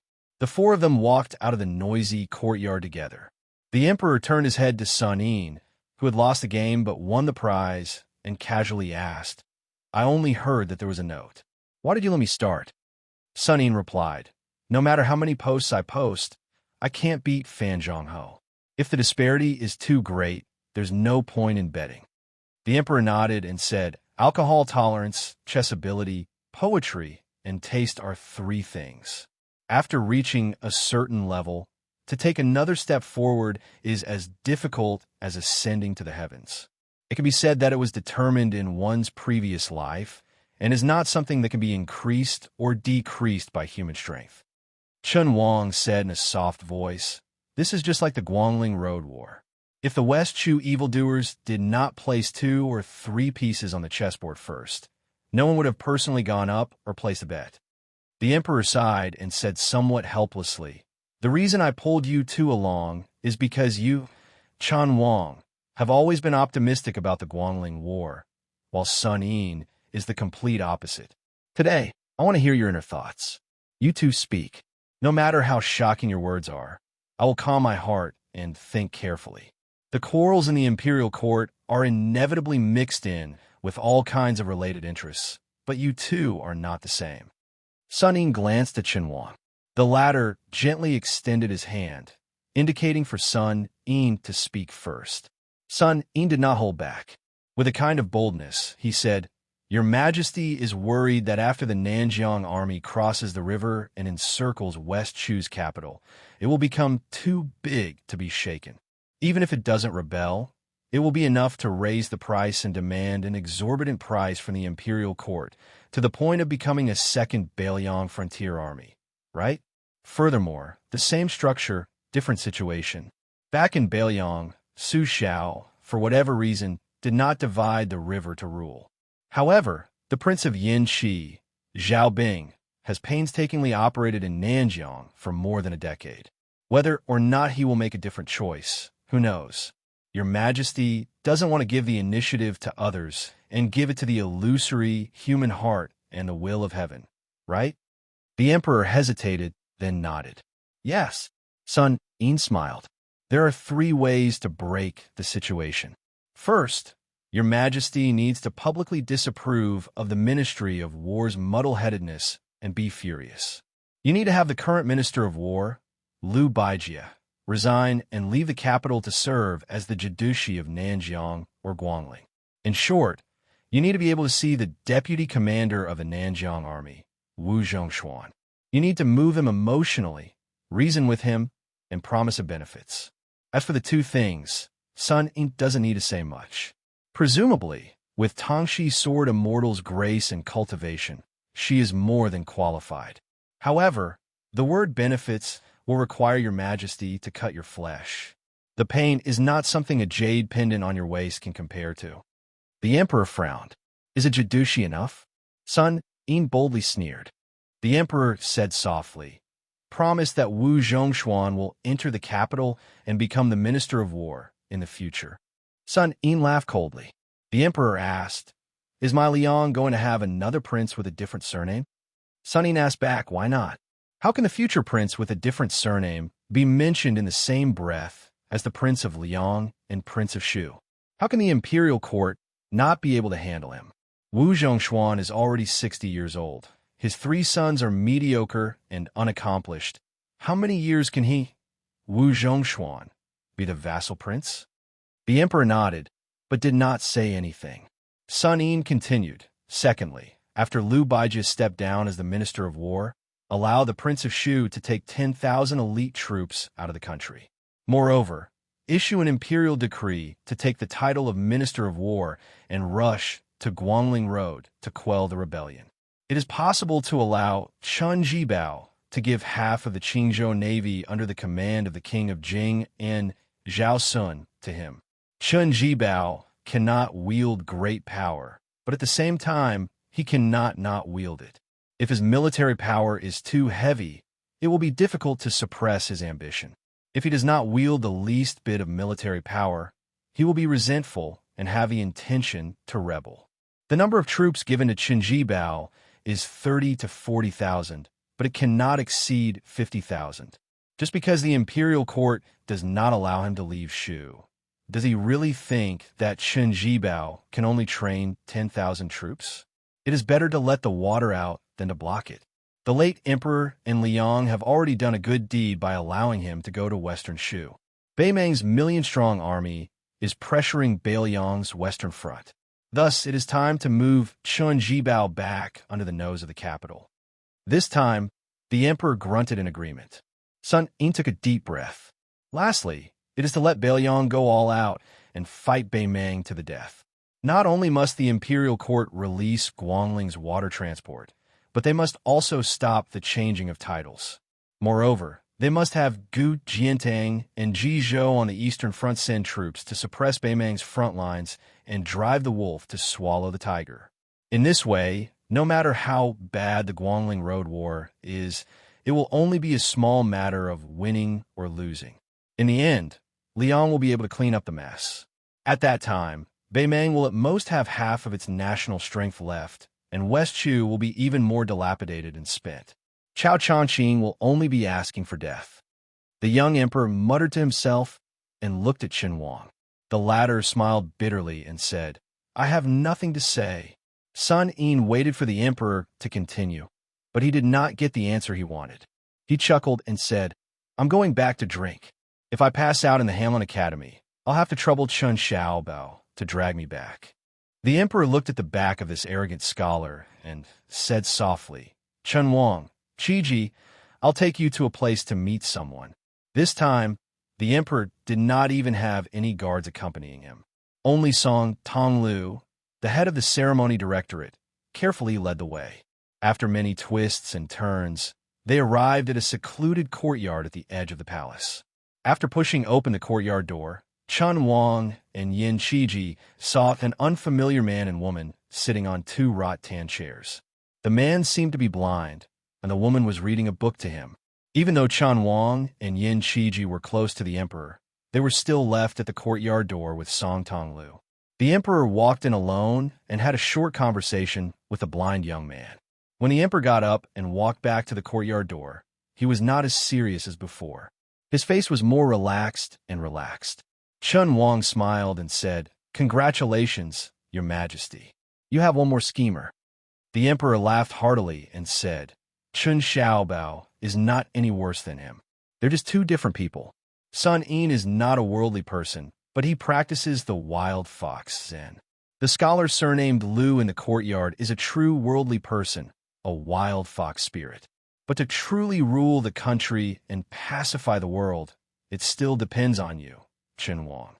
In the courtyard, the blind Lu Su was lying on a rattan chair. The female warrior of Jing and Palace, whose real name was Lu Lingbao, knelt in front of the emperor for not long. When she got up, her face was full of confusion. Lu Su asked softly, "Are you wondering why I want to kill Bailiang?" The woman who had followed Mr. Lu all the way smiled and said, "You must have your reasons." Lu Su opened his eyes, as if he wanted to see with his own eyes this world where no one was free. Chapter 1455. Su Fengyin knew that there would be a battle between him and Tuoba Bodhisattva, but he did not expect it to be so soon. Su Fengyin helped the old monk who gave him the Buddha bowl to bury him. He piled up the grave, erected a monument, and used his finger as a knife to carve the words "Grave of the Monk" in chicken soup. He wanted to add an epitaph, but he did not know the content of the song called Falling Lotus, so he could only give up. After doing all this, Su Fengyin had no choice but to look for two suitable weapons. However, after hesitating for a long time, he realized that this trivial matter was unusually difficult. Su Fengyin even had the leisure to squat in front of the grave and sigh. In the past, only by risking one's life could one be qualified to gamble with one's life. For example, when he faced the devil Xiaoling from the Duckhead Green Inn, Tuoba Chunsun, who had two powerful retainers, Diwu Raccoon, Yang Tai Sui, and the others, as well as when he faced Huang Qing with Sword Aura and a Beimeng True Dragon, Su Fengyin did not think much about it. In fact, he did not have time to think deeply about it. It was like a battle between a cavalry and a scout, where life and death were decided. As for the human cat Han Shengxian and Wang Xianji, Su Fengyin had enough time to plan. However, those calculations seemed to be on the edge, and he did not dare to be distracted. The only exception was the fight with Tuoba Bodhisattva. Once the fight was unavoidable, and there was a few hours to half a day of leisurely travel, Su Fengyin did not have any complicated feelings. Instead, he felt somewhat relaxed, as if he was waiting for a friend he had never met before. Presumably, after seeing Tuoba Bodhisattva for the first time, Su Fengyin guessed that he might not be able to hold back his laughter and say, "You're here." Then, Su Fengyin thought that this question did not display the demeanor of a master. As one of the four grandmasters of the world, since the two of them were going to fight to the death, there was an 80 to 90% chance that one of them would die. Since they were going to fight to the death upon meeting, shouldn't there be a more heroic greeting? For example, Tuoba Bodhisattva, you've been the second in the world for decades, so you're going to die with this laughable title? Or perhaps they could bring 2 jars of wine over and drink before the fight. However, the spy report did not mention whether Tuoba Bodhisattva drank or not. What if this guy did not drink at all? Could he tell him not to fight first and wait for him to drink before fighting? However, Su Fengyin did not have the capacity to finish 2 jars of wine in 2 breaths. Wandering alone in front of the thatched cottage tomb, Su Fengnian suddenly had a flash of inspiration. He felt that he could really fight with wine. Even if Tuoba Bodhisattva did not drink, he could just say that whoever died, the living would offer a jar of wine to the deceased as a farewell. This kind of speech not only had the air of an expert, but also the spirit of an expert who lived and died like a guest traveling far away. The six-jewel Bodhisattva on Mount Lanta, who had heard the news, saw the young lord squatting there and laughing secretly. She was dumbfounded. What was going on? Don't you know that the entire Lantoa mountain is about to explode? She calmed herself down and said with a cold face, "The first group of 20,000 monk soldiers near Lanta Mountain can be gathered in 2 days and rush to Liuzhou." Su Fengnian walked into the thatched cottage and brought 2 small wooden stools under the eaves. He threw one to her, and the 2 of them sat together in the afterglow of the setting sun. He smiled and said, "You guys are really insincere. The prayer will has already been pushed, but you still want to wait for me to defeat Toba Bodhisattva before sending the troops?" The six-jewel Bodhisattva did not hide anything. One generation after another, at most 300 to 400 years of life. But do you know how long Lantoa Mountain has existed in the world? Su Fengnian stared at her face that seemed to be unmarked by time. Back then, the top 10 aristocratic families of the spring and autumn period also thought the same. They always felt that the throne of the country could be broken, but the family's incense could not be extinguished. I originally thought that the monks of Lantoa Mountain would be more worldly. She sneered and said, "If they were worldly, why would our Lantoa Mountain care about you? King of Bailiang? Why would we get involved in this mess? Don't push your luck." Su Fengnian shook his head and said, "Who said that worldly affairs means closing the door and hiding in the outer mountains of sky beyond mountain and not caring about the secular world? Your Lantoa Mountain's worldly affairs are very impressive, and I am convinced. But the Wudong Taoist monks left the mountain to cultivate, and the 2 Zen temples cultivate Buddhism for a day, which I admire even more. Whether it was Wudong's Immortal or Liangchan Temple's Buddha, it was just the scenery on the other side of the river. They had also found ferries. They would cross the river as many feet as they could, and they would carry as many people as they could. Moreover, they never accepted money from others, nor did they mind drowning. They only wanted to carry one more person. No wonder the useless monk wanted to leave Lantoa Mountain. If he stayed on the mountain, he would only be Lu Songtao for the rest of his life." The six-jewel Bodhisattva said expressionlessly, "How can 1,000-year Lantoa Mountain's Dharma be destroyed by a few words from Su Fengnian? At the end of the day, you are still thinking about the tens of thousands of monk soldiers. Stop pretending." Su Fengnian sighed and said, "Our paths are different, and we speak the same language." The six-jewel Bodhisattva frowned and said, "Toba Bodhisattva is on his way here. Aren't you going to run? You have only absorbed the remaining spring and autumn fate. Do you really think you have recovered your peak state?" Su Fengnian rolled his eyes and said, "I am the only one holding a lantern in this pitch-black night. Do you think Toba Bodhisattva is blind? The east is Bailiang's territory, and I can't run there. Go north to Gusai Prefecture? I think the Beimang Empress and the Taiping Commandant will treat me with good wine and meat. Or is the west further west? What's the point? As for the south, Chun Jibao and Xie Guaning should have smelled the fishy smell." Su Fengnian's expression was calm. "Why run? Let's fight first. It's not like I will definitely lose or die. Besides, I have always wanted to be in Jianghu. The first time I was in Jianghu, it felt like real Jianghu. It was just that I was not happy at all. I was like a dog paddling in Jianghu, and I often choked on water. Unfortunately, after a few times, I became more and more capable, but I did not see myself as a Jianghu person. This time, I plan to walk Jianghu for myself. I will not paddle across the river, nor cross the lake by boat. I want to float across freely." The six-pearl Bodhisattva glanced at the inconspicuous grave where the chicken soup monk was buried and said indifferently, "If you die in the west at the hands of Toba Bodhisattva, it might be difficult for others to collect your corpse. Su Fengyin said seriously. A child's words carry no harm. The six-pearl bodhisattva looked at the imposing manor in the east that ordinary people could not see. Tuoba Bodhisattva is in a hurry to kill you. Su Fengyin did not look at the magnificent scene. There would be plenty of opportunities to admire it later. Perhaps Su Fengyin could not bear not to look at it. He would vomit if he looked. Su Fengyin said to himself. After Li Chungang returned to Jianghu, the old man went with me back to Bailiang for a while before we left. Before we left, he used 2 words to describe Jianghu people.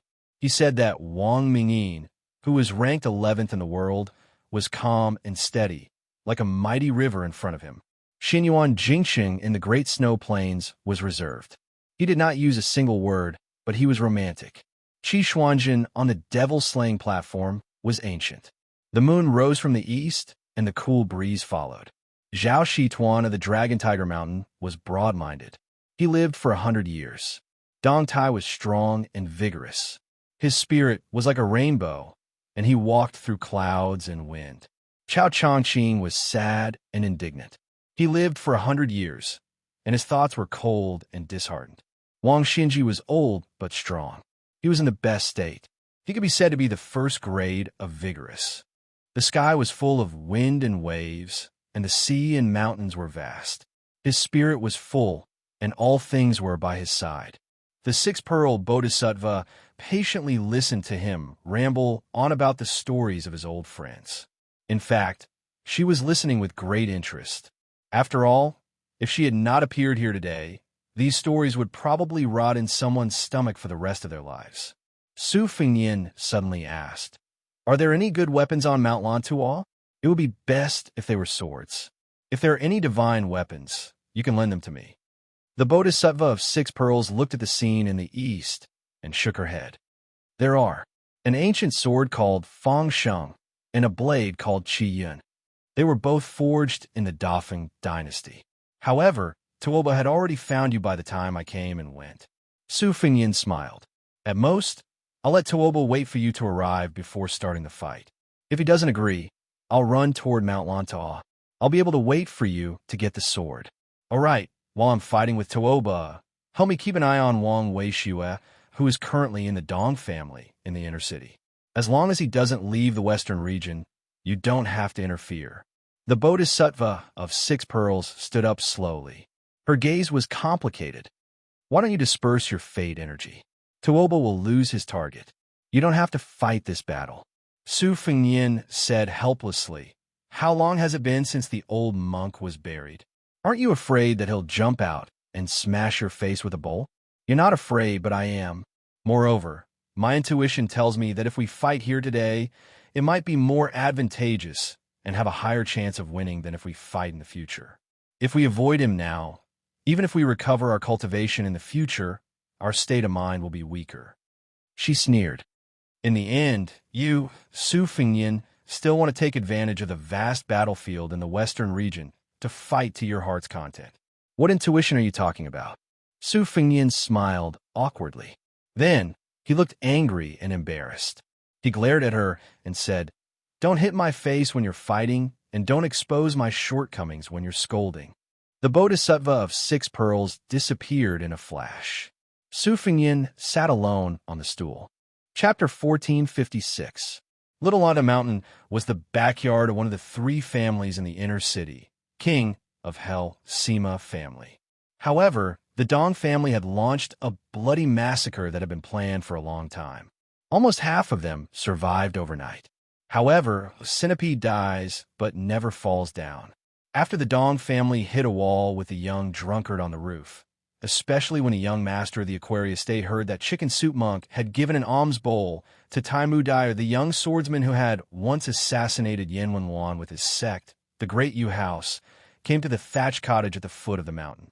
The cautious Wang Weishue mistook him for a protective amulet that the old monk had pasted on the Sima family's door. Therefore, he ordered the Dong family's assassins to stop pursuing the Sima family.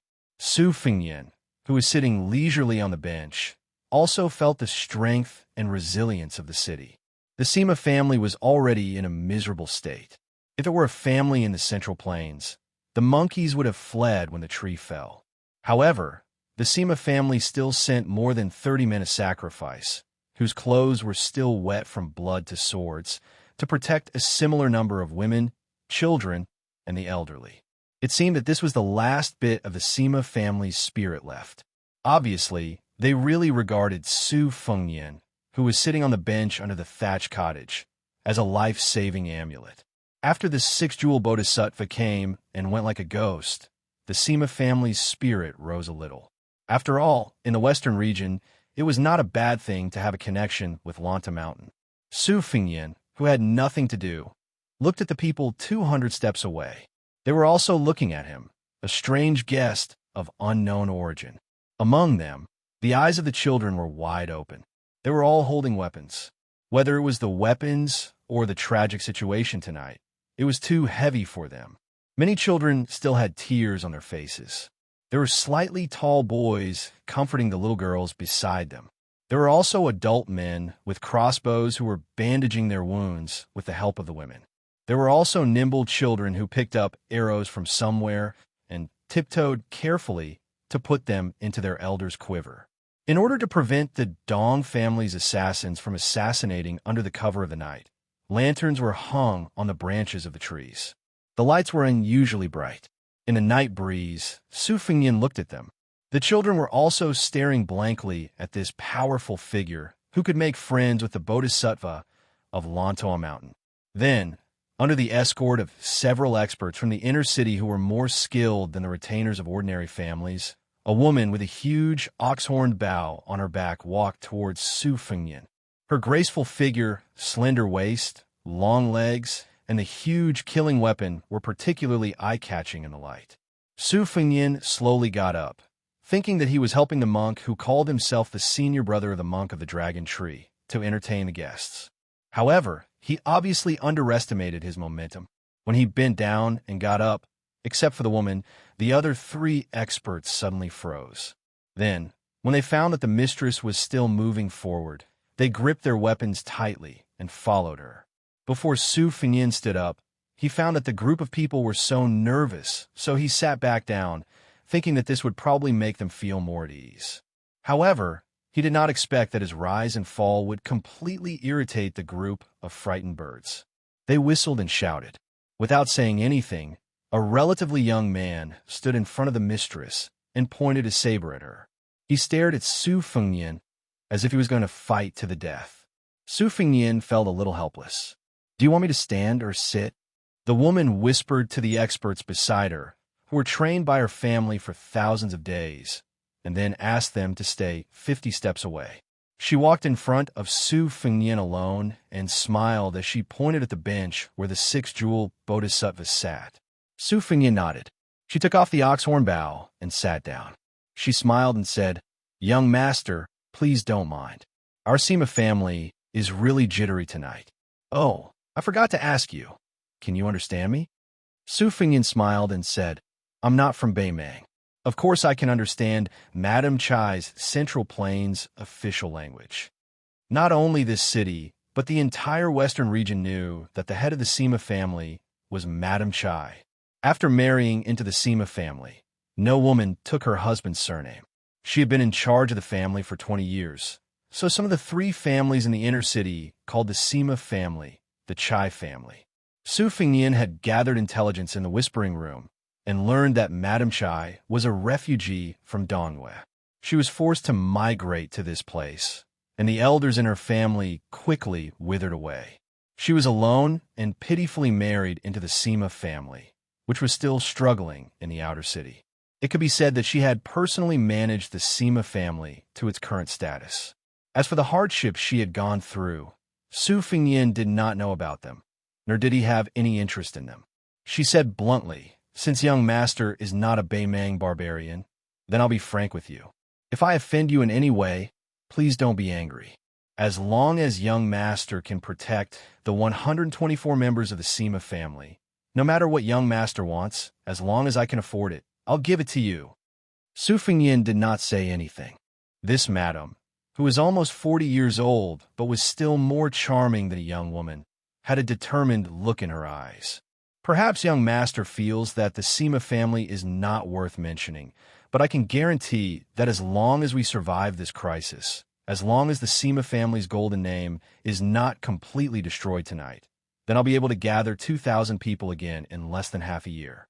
Then she suddenly felt a little miserable. That young man was actually looking into the distance in a daze at this critical moment that concerned the survival of her family. For her to be able to lead her family to this day, she naturally had her own perseverance.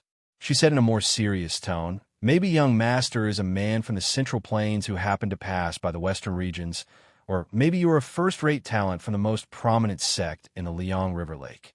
You have the ambition to reach the peak of martial arts, and you don't care about the glory and disgrace of one or two families in the western regions. However, I sincerely ask young master to help us this time. The Sima family will definitely be grateful to young master. In the future, as long as young master send a message back to the western regions, even if it is the southern Jiang, the Liao Kingdom, or the Liang capital if I am still alive, I will personally lead my family's elite forces to young master.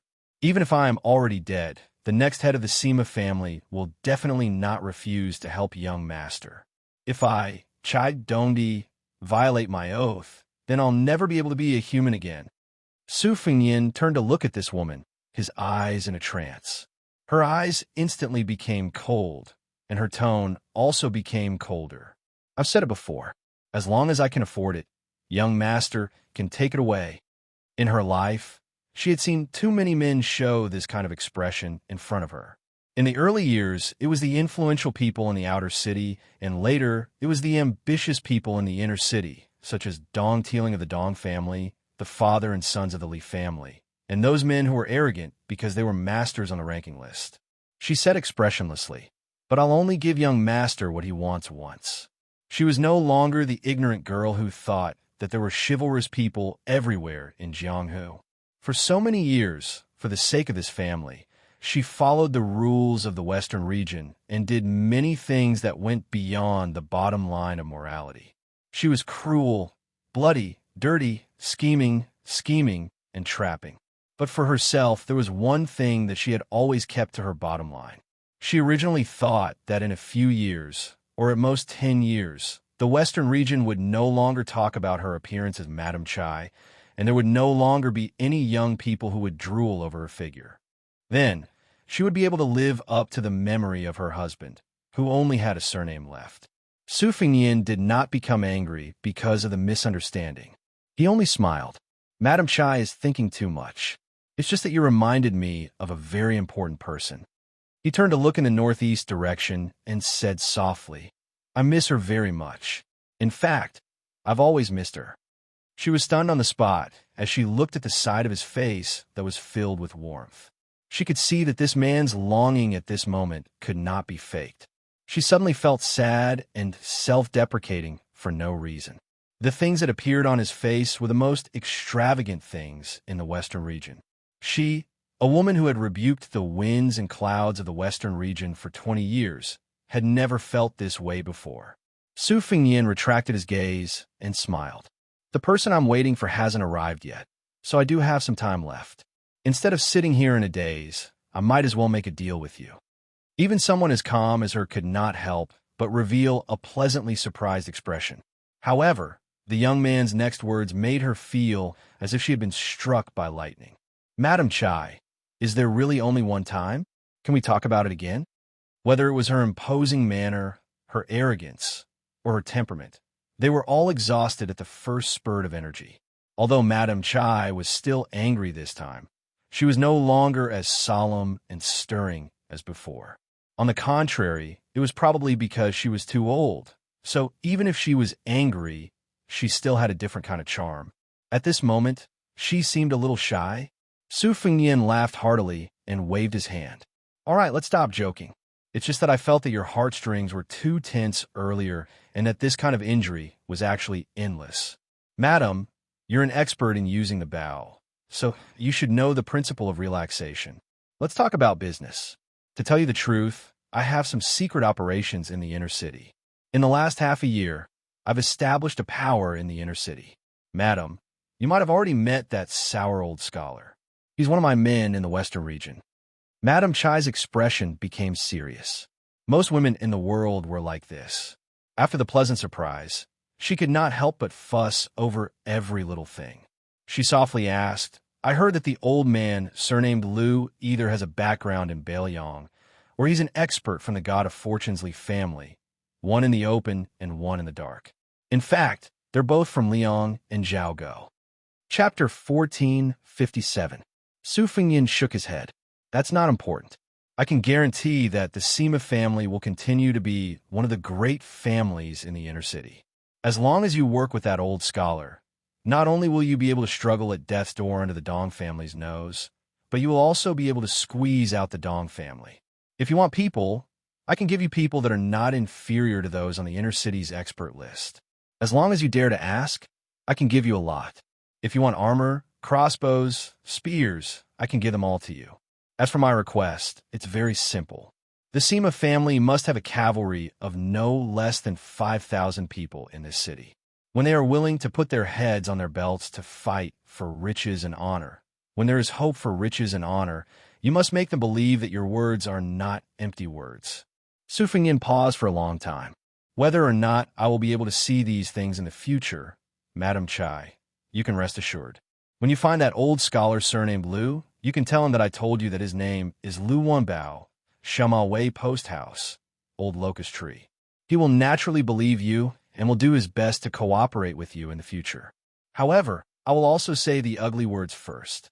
If you and the Sima family don't keep your promise and become cowards when it's time for you to fight for your lives, or if someone comes to you in the future to give you more benefits, then please remember that whatever I can give to the Sima family tonight, I will take it back in double whether or not I appear in the future. Your western regions are messing around in this small piece of land. What inner city, what outer city, what experts, what three great families, there will be a day when you will understand that they are really nothing. Madame Chai smiled sweetly and nodded. That's right. In the eyes of the great king of Bailiang, other than Bei Meng's million-strong army, there is nothing else important. Other than the emperor of Liang and the empress of Bei Meng, there is no one else important, right? Su Fengyan was surprised. You guessed it. She was silent for a moment, then smiled. I was just making things up.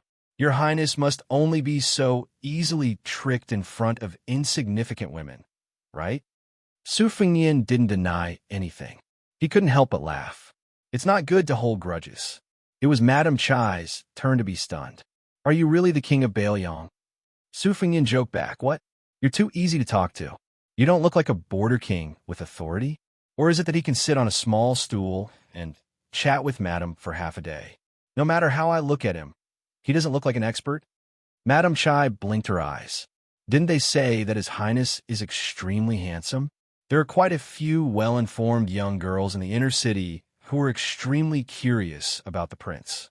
There are also a few in our Sima family who used to practice the sword, but when they heard that the prince started out by practicing the saber, they foolishly went to practice the saber.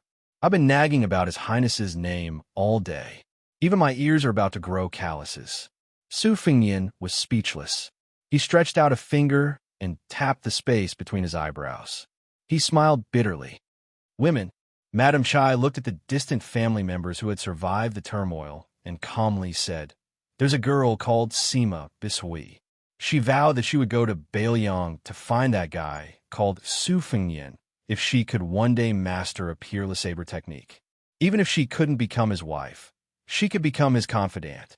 Many people made fun of her, but she didn't have any talent. She just buried herself in practicing the saber. Su Fengyan softly said, and then she died. She nodded and said in a calm voice, That's right. She couldn't kill anyone and didn't want to be humiliated, so she killed herself with a saber. She stabbed her abdomen and didn't lightly slit her neck. If she had died in the latter way, those men wouldn't have let her off. In our western regions, such simple fools, especially women, don't live long. Even if they're lucky enough to survive, they won't live happily. Su Fengyan followed her line of sight and looked at the group of people who were laughing and talking without worry. He sighed with emotion. There'll be a day when the world will be peaceful. When that time comes, Your Western regions will also be filled with the sound of books. Children won't be thinking about how to survive every day. Instead, they'll be thinking about how to study hard and obtain scholarly honors. In the future, there'll also be willow trees and men and women who will meet at dusk. Young people will do what they should have done when they were young. In the future, there'll be rattan chairs for old people to lie on and bask in the sun. They'll slowly recall the heroic deeds they were proud of and the things they regretted. When their lives come to an end, they'll be able to peacefully pass on their unfulfilled wishes to their children and grandchildren. Madame Chai gently shook her head with a smile. It was as if she couldn't believe that the soil under her feet was soaked with blood and that such a beautiful scene of paradise would one day appear. However, she subconsciously reached out to stroke a strand of messy black hair and gently tucked it behind her ear. However, she suddenly straightened her body and tightly gripped the horn bough by her feet. In front of her sharp eyes, there seemed to be traces of ripples as thin as strands of hair. In the distance, there was a muffled and oppressive sound. The three experts in the inner city looked around in panic. In the end, they could only see the scene closest to them. It was a large tree with dense branches and leaves. A corpse wearing tight black clothes fell from the tree. It must be known that there were 3 large lanterns hanging on the tree. It was obvious that the people in the Sima family didn't find any trace of this person from beginning to end. However, what really made the 3 experts in the inner city feel their hands and feet go cold was that they simply couldn't see the young man sitting on the small bench. He looked harmless and gentle, but when he killed people, he didn't leave a trace. A great master. He was definitely a great master that even the top 3 experts in the inner city, Dong Teeling, paled in comparison. Because Madame Chai was close to the water, and because she was an expert in the inner city who was ranked just below Dong Teeling, she could barely see the mysterious ripples. She roughly knew that in the Liyang River Lake, the Martial Man realm was divided into 9 levels. The second level was considered to be a great master in the Central Plains. She barely stood on the threshold of the second level and saw a bit of the spectacular scene in the inner city. She used to think that if she could put down her family's affairs and focus on martial arts, then it would be easy for her to become one of the top 3 experts in the inner city. She might even be able to compete with the legendary first-level experts in the Liyang River Lake. As for the previous 10 people in the martial arts evaluation and the recent 14 people in the martial arts evaluation and the 4 great masters, she didn't have any idea what they were. She only knew that they were very strong. It was like looking at a mountain from afar. You know that the mountain peak was very high, but you can't imagine how high it was until you get close. Then, the young man beside her, whose identity she was still doubtful about, opened the door to the first level for her in a slightly stingy and obscure way. Then, she suddenly realized that in the eyes of the small group of true martial arts masters, the first-level experts who considered themselves to be extraordinary were no different from ants. Then, even the children of the Sima family could see a strange scene. From the shadows in the distance, a ghostly figure suddenly appeared, running as fast as thunder with an aggressive aura. They thought that was an expert from the Dong family who came to kill people in broad daylight, and that it might even be the infamous Dong Teeling himself. But soon, everyone was confused. The expert with a very strong figure did not seem to be here to cause trouble, but was pushed here by someone. He seemed to be avoiding something invisible, except for the period when he was constantly approaching the thatched cottage. At the same time, his footsteps were disorderly, and he flapped around in all directions. He was in a very sorry state. Obviously, no one was fighting with him, but he made a few dazzling front, back, and side somersaults. In short, there were all kinds of somersaults. He was originally a very strong expert, but in the end, he was reduced to a sideshow in the eyes of the children of the Sima family. When he was about 30 steps away from the thatched cottage, he finally stopped to catch his breath. At this time, Madame Chai finally saw the old man. He was actually the god of wealthy family's most honorable consecrator. At this time, his clothes were ragged, as if they had been cut into pieces bit by a sharp weapon, dripping with blood.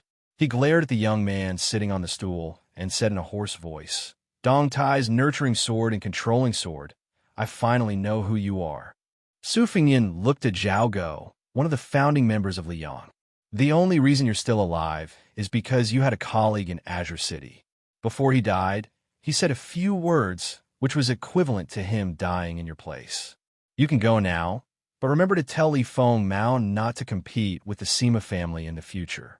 As for your plans in the Western regions, they have been following the rules these past few years, so I can pretend that I didn't see them." The thin elder roared and rushed forward, causing the dust under his feet to fly up. The tip of his foot created a hole in the ground, but the elder quickly stopped. Madame Chai squinted her eyes and saw a flying sword that was less than an inch long, hovering in front of the elder's forehead. The sword's body was dark green, sparkling and translucent. It was a beautiful little sword that could make people feel happy. Madame Chai's lips curled up slightly as she thought of a certain person's sigh. Women. The old man, who could cover the sky with one hand in this city, glanced at the young man who was mostly covered in skin. He snorted coldly and retreated. He leaped onto a branch and quickly disappeared into the ink-black night. Su Fengyin's mind moved, and he put away the flying swords into his sleeve.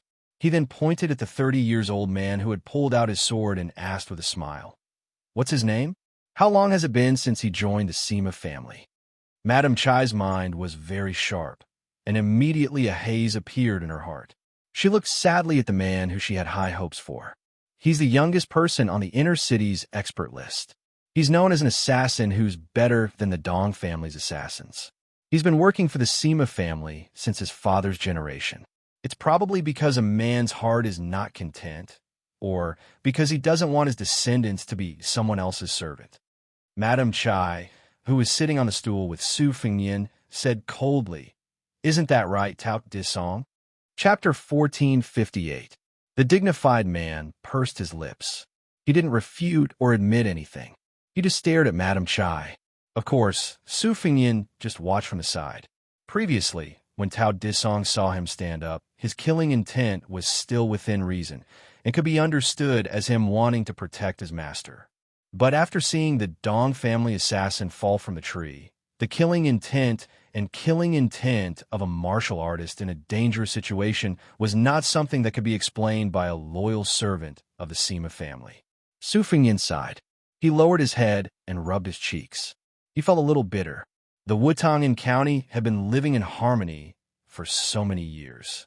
How could the Sima family in the western regions be so unpredictable?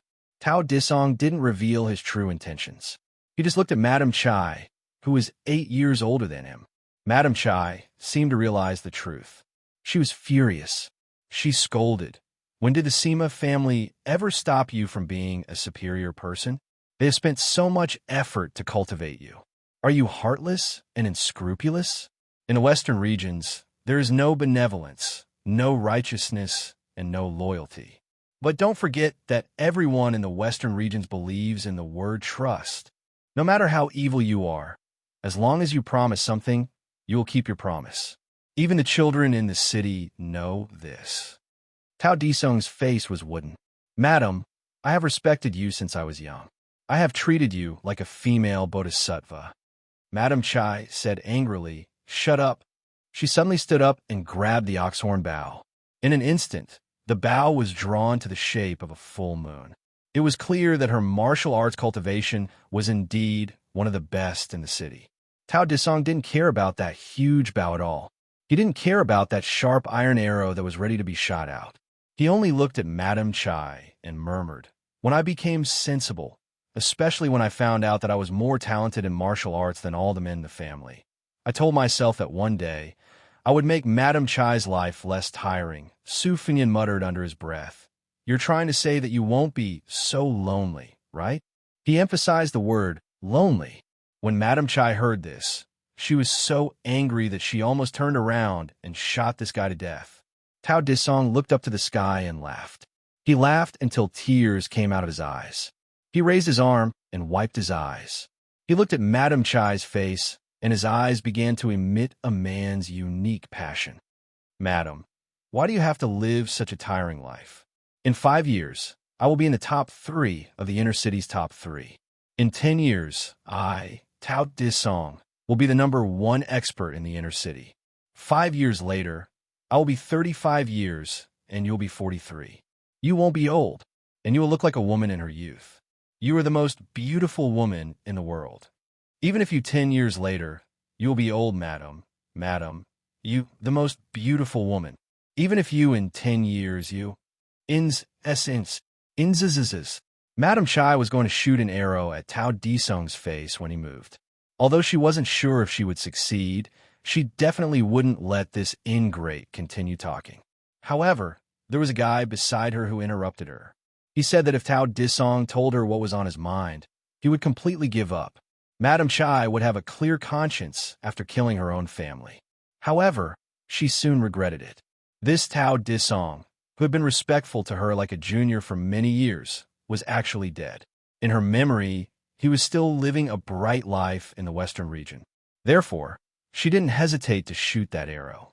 Tao Disong finally revealed the true face he had hidden for many years. He rushed forward and tilted his body to the right. After dodging the arrow, he continued to rush toward the thatched cottage. He laughed sinisterly and said, "Madam, since I can't have you while I'm alive, let's go to the Yellow Springs together. Before we reach the gates of hell, I, Tao Disong, will..." Without giving Tao Disong a chance to say another word, his neck was pierced through by a powerful eagle feather arrow. His entire body was sent flying backwards by the great force of the arrow, smashing heavily on the ground with his back. Perhaps this was the western region. The winner takes all, and the loser takes all. It was always so fast. It wasn't at all like the Jianghu feuds in the Central Plains. They had to use all kinds of schemes to get to the bottom of the matter. Su Fengyan's eyes were calm. He said in a low voice, "I remember there was a man called Lu Qiantang. When he was about to die, he was much more manly than you. He was the real Jianghu man." Tao Disong died with his eyes wide open because he knew that his wife, who had fought side by side with him not long ago, had not been seriously injured in the fight with the top assassins of the Dong family. But her chi was in a mess, and it was impossible for her to kill him within 10 arrows. Of course, he knew that with the help of that strange man, he could not kill his wife, but in the end, he could not even die a slower death in his wife's hands, because his throat was pierced by that man's flying sword before the eagle feather arrow. This ambitious man only had one thought in his mind before he died. "Madam Chai, I really like you." But the other expert of the Sima family, who was more loyal and devoted than him, strode towards Tao Disong's body. With one kick, he was sent flying more than 10 feet away. His body rolled on the ground. Thus, no one knew about the 2 lines of tears on his face before he died. Su Fengyan smiled and said, "Madam, you can go about your business. Anyway, we have already finalized the deal. You still have a mess to clean up. You don't have to pay attention to me." However, Madam Chai unexpectedly sat back down on the stool. The stool was small, and in order to deal with tonight's assassination, she had quickly changed into a set of night clothes, which made her but look like a full moon. Su Fengyan didn't remind her. Maybe she didn't realize it, or maybe she didn't care, or maybe she just didn't want to squint at him. She had some unspeakable, boring, competitive spirit. A woman's heart was like a needle at the bottom of the sea. She looked at the family that was still orderly despite the chaos. She said softly, "If you want to be busy, it's easy. There will always be things that you can't finish. I have been busy for over 20 years. At first, I was nervous and flustered. Later on, I became confident and familiar with the way things were. But after all, I have always been busy. Even in my dreams, I was thinking about how to expand the family business. Today, I finally have the chance to take a break." Su Fengyan smiled indifferently. "My luck is better than yours. I have only started to be busy these few years. Even if I don't make the decision for my family, no matter how difficult the situation is, we will not panic." Su Fengyan suddenly turned his head and said helplessly, "Madam Chai, do you really not understand that I am asking you to leave, or are you pretending not to understand? You're taking a break from your busy schedule, but I also want to sit here alone and quietly stare blankly." She made an "oh" sound and didn't say anything else. She also didn't have any intention of getting up. Su Fingyan dismissed it with a smile. She suddenly shouted out a name and waved her hand in the distance. Soon, a 13 or 14-year-old girl ran over timidly. She was a complete beauty and bore a 70 to 80% resemblance to Madame Chai. However, the resemblance was only 40 to 50%. After all, Madame Chai's current temperament had been honed through countless hardships. The girl had grown up under the protection of her warm wings, so the only thing that resembled her was her natural appearance. The girl, who had two splendid sabers hanging from her waist, squatted beside Madame Chai. She didn't dare to look at Su Fingyan. Madame Chai stroked the girl's head. "Taihe is my daughter. I heard people say that the most powerful experts in the Central Plains either don't use weapons or use swords. She only started practicing sabers at the end of last year and only found this pair of sabers after rummaging through the weapon storage at home. Taihe, look, this young master is the one you're looking for. Didn't you quarrel with your best friend over who should be the wife of that person before the new year? Now, you've taken the initiative earlier than that stupid girl from the Lee family. Let me tell you, this is a once-in-a-lifetime opportunity. If you miss this village, there won't be this shop again." The young girl suddenly raised her head and widened her eyes. "Him?" Madame Chai nodded with a smile. She glanced at the young man, who was laughing involuntarily from the corner of her eyes. There was a hint of schadenfreude hidden in her eyes. The girl suddenly turned her head and instantly turned back. Her face was full of resentment and suspicion. "You don't look like him at all." Su Fingyan smiled bitterly. He thought to himself, could this time of day Er's face be similar to mine? However, it's best if they don't look like each other. Do I really have to deal with this stupid girl from the western region and have a conversation with her that says, "You are Su Fingyan, yes, yes, really, and of course it's real"? Su Fingyan felt his scalp go numb when he thought of this. At the same time, he couldn't help but laugh. "Old man Lee, with your arrogant personality when you were young, you must have been even more annoyed than me back then, right?" Madame Chai added fuel to the fire and whispered, "Silly girl, it's really him. He's wearing a fake face. Otherwise, do you think that person would swagger into the western region? Do you think I'm lying to you?" Su Fingyan covered his forehead with his hand. No one would have thought that this girl would cry out without any warning. If it weren't for Madame Chai gently covering the girl's mouth, she would have wailed without restraint. She stopped crying with great difficulty and turned her head again. She looked at Su Fingyan seriously and sobbed. "Big Sister Bisui really liked you," the naive girl quickly added in a sobbing tone. "Big Sister Bisui also like you a lot, but she died today. Can you help me write a few words? When I visit her grave in the future, I'll burn it for her. Okay?" Madame Chai sighed softly. There was a pleading look in her eyes. Su Fingyan smiled and said, "But we don't have a pen and ink right now."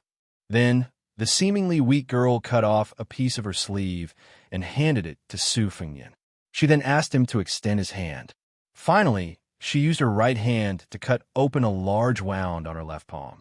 Blood flowed onto Su Fingyan's palm. Chapter 1459. Madame Chai didn't hide the pride on her face. "My daughter's temperament is naturally like mine. She won't lose to the fiercest man in the western regions."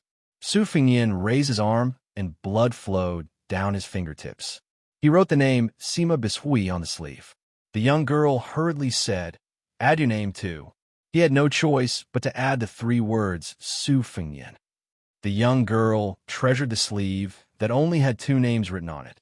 Looking at the bloody words, she couldn't help but sob.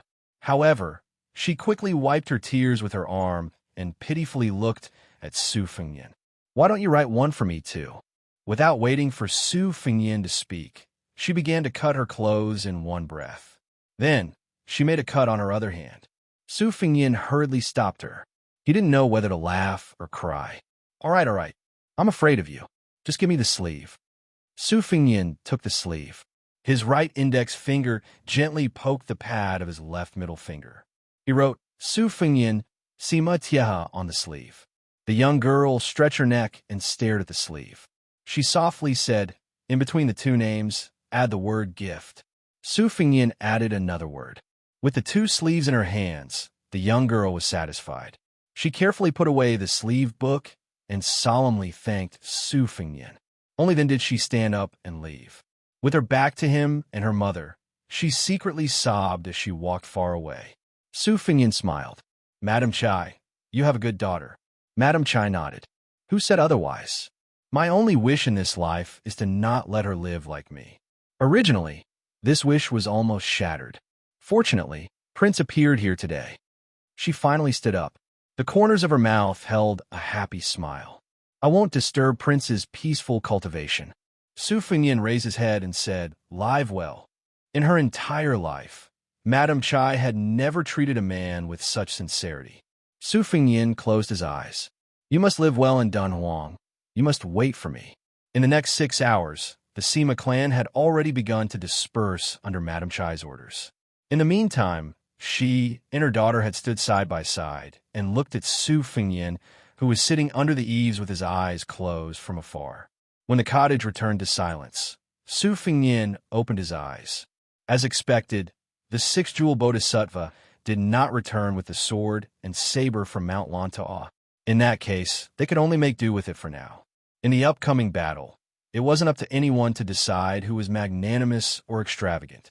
They had to haggle over every detail. The key was to see who could last until the end.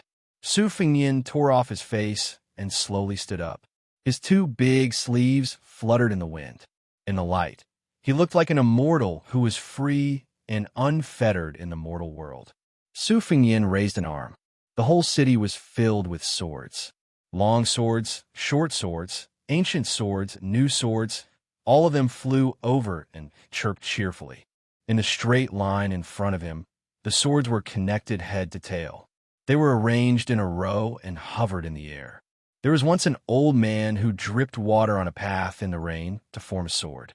Su Fingyan smiled. The wind was strong. This time, there was no need to talk. Su Fingyan's arm gently pushed forward and then began to move forward. The swords connected and finally converged into a long sword that was hundreds of feet long. Su Fingyan said in a low voice, Let's go. This sword, in an instant, broke out of the city. It crashed into the Baimang military god, Tooba Bodhisattva, who was rushing toward the city. Dunhuang City. In the middle of the night, there was a woman who was a light sleeper. When her child cried, she quickly put on her clothes and gently picked up the child from the cradle. The child's tears quickly turned into laughter. She lowered her head and looked at the childish, smiling face. She also smiled. She gently swayed her arm and slowly hummed. Little sweet potato, grow up quickly. Zhao Bing, the king of Yanqi, had an army of no more than 100,000 soldiers under his command, but he actually had more than 200,000 soldiers and horses under his command. Among them, the infantry generals Zhang, Dingyuan, and Guing. One was adept at playing to his strengths and avoiding his weaknesses, and using his advantage to attack his weakness, and the other was adept at surprise attacks, and loved to fight to the death. There was also Yuanzhou General Yi Xiufeng, known as Nanjiang King Mingyang. He was good at defending the city and was famous in the south. Hezhou General Liang Yu was good at surprise attacks. He used infantry as cavalry. All of these people were talented and difficult to tame generals. However, their limelight and sharpness had always been covered by the Bailiang cavalry. The number of times these people were mentioned in the capital of Liang might not be as many as Chu Lushan or Yanluan. However, there was one exception, and that was Nanjiang's #1 general, Wu Zhongshuan.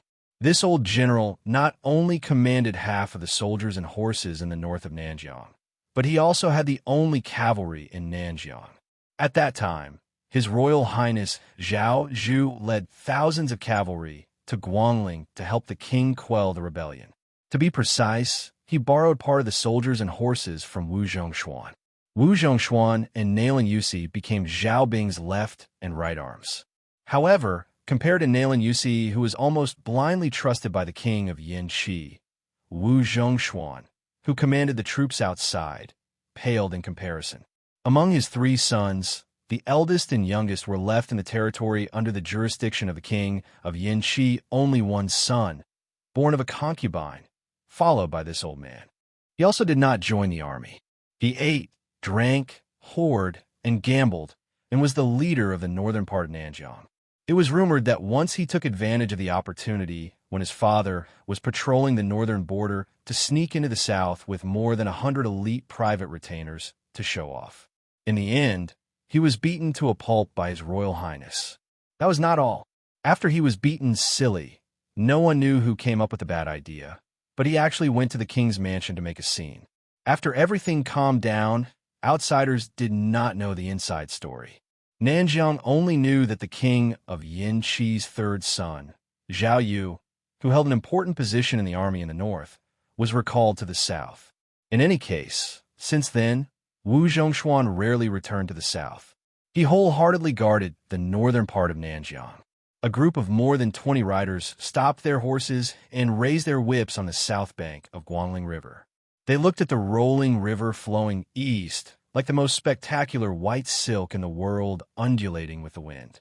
There was a large age gap between these riders, but they were all wearing armor and carrying swords. Their vigorous spirit was extremely eye-catching. The few riders in the middle had a kind of vigorous spirit condensed from being in a superior position for a long time. The white-haired old man with a straight back was the most eye-catching. The old man held the whip made of tiger bone and the whip made of tiger skin. He narrowed his eyes and looked across the river, straight to the north bank. The two middle-aged generals beside the old man were his trusted subordinates that he had cultivated for 20 to 30 years. Tang He and Li Chunyu's reputation was slightly inferior to Zhang Dingyuan, Guing, and the others. However, if they really competed on a battlefield, the old man did not think that they would lose. Furthermore, Tang He and Li Chunyu were both born in the top noble families in the north of Nanjiang. They had a complicated marriage alliance. This meant that the old man had more connections in the central plains than the king of Yin, who was severely restricted by the laws of the vassal states. Tang He was a coarse-looking man. His face was full of sideburns, and he did not have the time or thought to take care of them. A few strands of his beard were tangled together. He bent down and touched the muscular back of his warhorse. He complained, "Did the two vassals, Zhao Yi and Zhao Sun, come to an agreement beforehand? Why are they so arrogant? They are not willing to help us cross the river, using the excuse that they want to defeat Chao Chongqing's navy to ensure our safety." The old man was the #1 general of Nanjiang, Wu Zhongshuan. He said calmly, "This logic makes sense. 100,000 soldiers crossing the river is not a small matter." Tang He said carelessly, "Chao Chongqing has made it clear that he has shrunk the battle line and concentrated his troops at Bailu Lake. Then we can go to Longmen Ferry and have the Qingzhou Navy protect us. Does the Zhao Yi Navy lack these 10 days to half a month?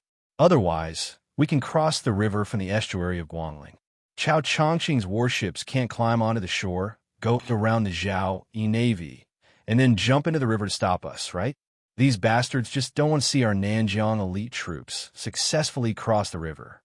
Wu Zhongshuan shook his head and said, "This is the intention of the capital. Do you think Zhao Yi and Zhao Sun can make the decision?" Tang Yi's face was full of sarcasm. He laughed out loud and said, "For a vassal to act like this, you could be considered capable." Wu Zhongshuan had always had a cold personality. He had spent most of his life in the military. No matter if it was a great victory or a crushing defeat, he had always had an attitude that showed neither sorrow nor joy. He had become the perfect example of the saying in military books, "A person with a thunderous heart but a face as calm as a lake can be worshipped as a general." Wu Zhongshuan sank into deep thought. Compared to the generals around him who were mostly brave on the battlefield but not familiar with the court, as a general, the old man's thoughts were more complicated. This time, he was leading his troops north. Was it not a huge gamble? Other than official business, the old man also had a private matter to attend to. Someone wanted him to take care of a young man in Wu City called Jiangfuding. In exchange, that person promised him that not only would he become the main general of the Nanjiang army on the northern expedition, after crossing Guangling, there would be a great wealth waiting for him. Wu Zhongshuan had no chance to refuse this matter because that person had exposed the mastermind behind Wu Zhongshuan's rise to fame, Xianxia. Regarding this secret, not to mention his 3 disappointing sons, Wu Zhongshuan didn't even tell his wife, who had grown old with him, about it. At this time, another group of cavalry galloped over. Tang He, Li Chunyu, and the others raised their eyes to look. Their expressions were somewhat strange. Wu Zhongshuan squeezed the horse's belly and urged it forward. On the horse's back, he lightly cupped his fist to the heroic young man. This general greets His Royal Highness. Chapter 1460. This young man, who only had 5 or 6 retainers with him, was the crown prince of Yanxi, Zhao Zhu. Compared to Wu Zhongshuan and his men who were clad in metal armor, Zhao Zhu was dressed in a brocade robe. If it were not for the common saber on his waist, he would be easily mistaken for a young master who was out traveling. Beside him were 2 personal bodyguards from the crown prince's mansion, as well as a few outsiders from the southern border, 1 man and 2 women. The man's attire was extremely strange. He had a monk's ring scar on his bald head, but he wore a Taoist robe. The slightly older woman was extremely beautiful. She looked like a beautiful woman in her early 30s. If it wasn't for the fact that her aura was extremely strong and intimidating, she would have died young in this chaotic world of war and on the banks of the Guangling River, where the smoke of war was rising from all directions. The younger woman was tall and was clearly a woman from the northern lands. Her appearance was not that stunning, but she had a unique style. Tang He, Li Chunyu, and the other generals had long heard of the half-monk, half-Taoist man and the woman who had appeared on the Rouge list 3 times. Gong Bonk, the disciple of Wang Xianxia of the martial emperor's city, and Linya, the great grandmaster of fist arts, were well-known figures in Jianghu. As for why these 2 people had attached themselves to His Royal Highness, they were too lazy to think about it. No matter what conflict Crown Prince Zhao Zhu had with their benefactor, Wu Zhongshuan, the vast southern border would be filled with heartfelt admiration. His Royal Highness had joined the army at a young age and had killed almost 10 people in the land of the Berserk miasma. He had built countless fortresses of various sizes. Before the rise of the young man, surnamed Su in Bailiang, the people of the southern border were incomparably proud. They liked to say to outsiders that they had produced the crown prince of the crown prince who was most proficient in both the pen and the sword. Zhao Zhu smiled brightly and returned a fist salute. "Thank you for your hard work, General." Wu Zhongshuan's mouth twitched. This was probably considered a smile. Zhao Zhu turned his head to look at the river and asked softly, "What is the movement between Zhao Sun and Zhao Yi?" Zhao Zhu was, after all, the commander-in-chief of the northern expedition in name. Wu Zhongshuan was only the deputy commander-in-chief, assisting His Royal Highness, who had disappointedly yawned greatly. Wu Zhongshuan said in a low voice, "The Qingzhou Navy went east along the river. At the Wubo Lake Pass, Longdu, and the west of Bailu Lake Zhuji to block the return route. Furthermore, the Qingzhou Navy's division of the Navy is Zhao Sun. Qingzhou is definitely an expert who is guiding Zhao. As for Zhao Yi's half of the Guangling Navy on the vast Bailu Lake, the large warships are more powerful. Now that the ships are in formation, they're like cavalry on land. Chao Changqing's West Chu Navy has few soldiers and small ships to begin with. Encountering such a formation, not only is it difficult to attack from the front and difficult to attack from the back, even their original advantage of being small and nimble has disappeared.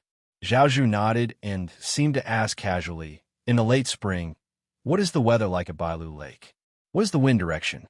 Wu Zhongshuan was stunned. Not only was this old general who had never personally participated in a large naval battle, the other generals were also stumped. Linya, the female Wu Dao grandmaster who once carried a cauldron to smash the slow-moving sword that entered the city at Xianxia Valley, smiled and said, "The strategists of the Spring Snow House who have been living by the Guangling River all year round aren't all good-for-nothings." Zhao Zhu sighed and said, "Then now it all depends on whether Chao Changqing can turn the tide with his strength alone." Gong Bonk rubbed his bald head. "It will be difficult. The best swordsman in the capital, Qi Jiajia, has arrived. Chai Qingshan of the Dongwest Sword Pool will also not be absent. It is said that the woman surnamed Xianyuan from Mount Hui will also help.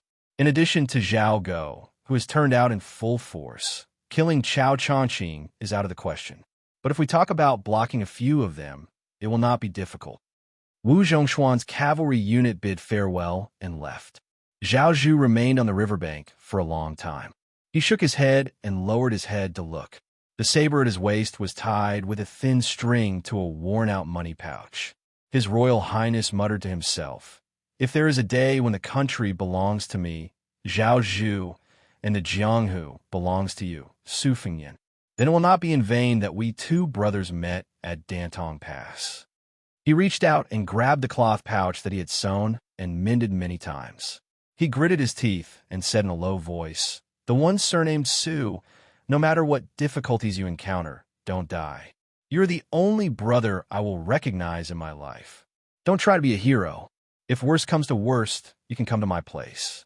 You have to know that the little beggar who was so poor that his pocket could not even make a sound is now richer than anyone else." The northern barbarians saw beautiful silk, but they did not believe that it was made from silk spun by insects. The scholars of the Central Plains did not believe that there were yurts in the grasslands that could accommodate 1,000 people. The people of the world did not go to Guangling River, but they did not believe that there were large boats on the river that could accommodate 20,000 people. In the middle of Bailu Lake, a majestic ship that was 30 to 40 feet above the water's surface sailed alone on the lake. Looking at the direction of the ship's bow, it was heading toward the West Chu Navy. A large flag with the character Jiang flapped in the wind. A beautiful woman with a purple sword case on her back stood on the railing of the third floor. Her clothes fluttered in the wind, making her look like a fairy. The surface of the lake was vast. Suddenly, a small boat appeared in the distance. It got closer and closer until it was a few hundred feet away from the ship. A woman in white sat at the bow of the boat. A red string was tied around her wrist, and a wine pot was hanging. Behind her stood a person in a red robe with large sleeves. The woman with the sword on her back and the woman in white looked at each other at almost the same time. It was just a glance, and they did not look at each other anymore. The world did not know that this meeting had been separated by a full 800 years. The woman in white, Luo Yang, retracted her gaze. She raised her head and drank a mouthful of wine. She smiled lazily and said, "After so many years, I still find it annoying." On the other side, Jiang and I reached out and pressed down on the sword case. Only then did the sword in the case stop crying. In the big city of the West regions that stood thousands of miles above the yellow sand. When the sword was about to leave the city, the short man with a wooden face and long arms like an ape no longer suppressed the shockingly abundant qi in his body. His body suddenly expanded, and only then did he return to his normal stature. The long sword rushed forward in a line. He reached out his palm and hit the tip of the first sword. He twisted his wrist. The thousands of flying swords in the line all flew in a circle. After the long sword that pierced through the thick city wall spun for a while, it blasted a hole as big as a basket on the city wall. In the next moment, Toba Bodhisattva, who was charging forward, slammed his palm on the city wall. The whole city was in an uproar as if there was an earthquake. The 160 swords that went out of the city to welcome the guest were all shattered inch by inch. The 70 swords that were still connected with qi in the city were also shattered by Toba Bodhisattva's palm. Walking on the lonely street in the city, Su Fengyan waved his sleeve. The long sword changed into a thunder whip that was used by immortals to suppress otherworldly items. Purple lightning lingered around the long whip. The long whip fiercely slashed on the inner city wall. The qi knife cut through the wall like tofu and shot toward Toba Bodhisattva. The #1 martial artist in Beimang, who rarely fought for many years, strode forward and directly broke through the city wall. After entering the city, he grabbed the upstanding qi that looked like a long whip, but was actually the essence of the sword will, and tore it apart. His other hand slapped out casually. The broken pieces of the city wall that didn't have time to fall to the ground disappeared in a flash. Su Fengyan put 2 fingers together and gently drew. The long whip with purple qi that didn't weaken at all quickly bent and retracted. It smashed the huge rock that broke through the air. Under the whip, a bottomless ravine was torn out on the street. In the next moment, Toba Bodhisattva's left foot stepped on the tip of the sword. The whole sword began to shake. Su Fengyan whispered, "Disperse." The remaining 700 flying swords seemed to have understood human nature. They acted on their own and danced wildly.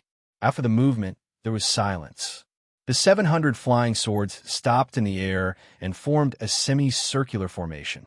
The 700 flying swords pointed directly at Toba Bodhisattva on the ground. This stop was just a moment. The rain of swords fell rapidly. It was like a rainstorm falling from the sky. The violent crackling sound were like raindrops the size of soybeans hitting the surface of an oil paper umbrella. Dust flew up on the street. Su Fengyin kicked Toba Bodhisattva's chest, telling him to leave the city from where he entered. However, Toba Bodhisattva rushed into the city again at a speed that was countless times faster than when he left the city. He punched Su Fengyin's right elbow that he raised to block. Then Su Fengyin's right fist and Toba Bodhisattva's left fist collided at the same time. Both of them only took 2 steps back. However, the tall buildings on their left and right had all collapsed. The streets near their feet were filled with swords that had fallen to the ground. Some were straight and some were slanted. After Toba Bodhisattva and Su Fengyin's fist collided again, they both took a step back and frowned, because he realized that the 500 flying swords had sunk into the ground at the same time and disappeared. Ever since Su Fengyin started practicing saber martial arts, he had traveled through 2 Jianghu. In these years, when he fought with his enemies to the death, he mostly borrowed other people's moves and rarely created his own moves. Today, Su Fengyin not only wanted to gamble on victory and defeat, he also wanted to use this opportunity to return to the peak of another realm at the same height. Previously, there was a sword in the world. After that, there was a sword on the ground. After Su Fengyin took 3 steps back, a rolling earth dragon formed by flying swords broke out of the ground and pounced on Toba Bodhisattva. His momentum was strong, his strength was great, and his chi was long. It was not something that the one-line sword that had left the city could compare to. Toba Bodhisattva was actually forced out of the city. After this sword, Su Fengyin's state of mind also improved a little. He walked out of the city in a carefree manner. It was a pity that no one saw him. If the arrogant old man with the sheepskin fur coat was still alive, he would also cheer and applaud. If old Huang was still alive, he would definitely grin and give him a thumbs up with his missing front teeth. If some wanderer who had traveled to Jianghu with Su Fengyin with a wooden sword could also see this, he would most likely say some words of dissatisfaction. But in his heart, he would be happier than anyone else. Su Fengyin looked into the distance. It was as if he was looking at the Jianghu. This Jianghu, where there was only him and was somewhat lonely. Chapter 1461. Toba Bodhisattva was knocked out of the city by the rolling sword of the earth dragon. Su Fengyin was also knocked out of the city and temporarily took the initiative. It was like a Liangmang battle where Toba Bodhisattva attacked the city while Su Fengyin defended the city. In the end, Su Fengyin still forgot to bring 2 pots of wine. There were more than 1,000 swords in the city. After knocking Toba Bodhisattva out of the city again, there were only about 100 swords left. They formed 2 parallel circles around Su Fengyin, like 2 snakes biting each other's tails. If Toba Bodhisattva wanted to get close to Su Fengyin, he would have to cross these 2 moats. After Toba Bodhisattva stood still, he was not in a hurry to get back at him. His gaze followed the 2 sword circles as he patted the dust off his chest. After a while, Toba Bodhisattva stepped forward. At the same time, the sword river that was as tall as Su Fengyin's waist expanded. However, Su Fengyin looked above his head. The second sword river that was at the same height as his chest tilted and blocked in front of Su Fengyin. The next moment, Toba Bodhisattva's figure appeared above Su Fengyin's head. He opened his 5 fingers and accurately grasped the key sword that was the eye of the formation in the torrent of sword aura.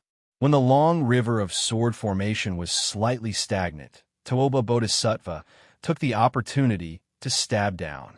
Su Fengyin had one hand behind his back and the other hand in front of him gently shook his sleeve.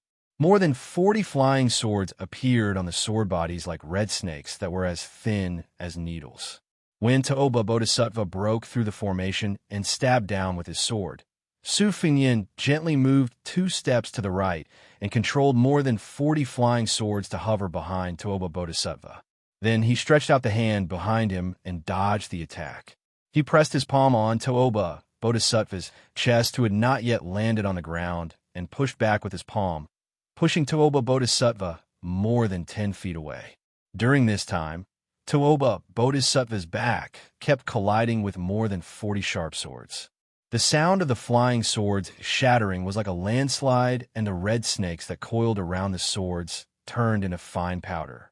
Since the beginning of the battle, Su Fengyin, who had the upper hand, did not have the slightest complacency on his face. In his field of vision, the tall man who had been pushed back 3 times in a row still had his clothes intact. It should be known that he had almost used brute force to withstand the one-line sword, the earth sword, and the last push of more than 50 flying swords. This meant that his 3 consecutive sword chi had not broken through the man's gang chi. Of course, Su Fengyin was also far from being at the stage where he was going all out. Both of them seemed to be cautiously and reserved, testing their skills. Since they did not have the confidence to kill in one blow, they would slowly grind it out. It was just that when ordinary martial artists tested each other in the arena, both of them liked to go around in circles and would not punch for a long time. As one of the 4 great grandmasters, Su Fengyin and Toba's small test of their skills should be shocking to the world.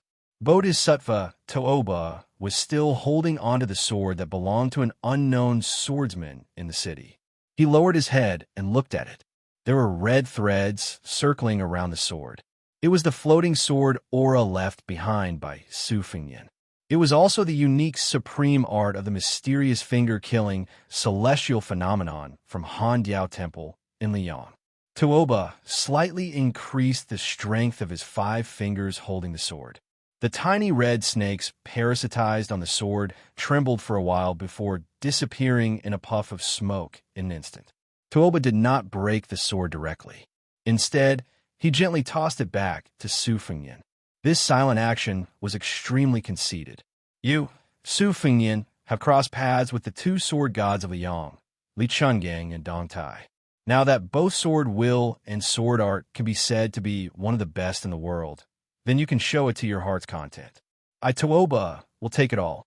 Su Fengyin did not make any move. After dispersing the 2 sword rivers, more than 100 swords fell in the distance around the 2 of them. They just happened to be inserted into the ground in a big circle like a thunder pool in front of Su Fengyin. Only the sword that Toba had tossed over was left. It hovered on one side of his shoulder, the tip of the sword pointing directly at Toba. Toba twitched the corner of his mouth. Finally, you're no longer using chi to control the sword. Is it finally worthy for you to hold the sword with your own hands? What an arrogant attitude. Su Fengyin smiled and raised his arm to hold the sword. However, he did not make any reasonable sword movements. Instead, he had already pulled out the sword when he held it. The sword chi burst forth, and the spirit reached the rainbow. A wisp of sword chi, as thick as a dragon's waist, rushed toward Toba's face. The latter opened his 5 fingers and casually patted on the aggressive sword chi. The vigorous sword chi exploded in front of him, and it was incomparably brilliant. In an instant, both of Bodhisattva Toba's feet were rooted to the ground. His body tilted to the right as though he was about to fall, but didn't.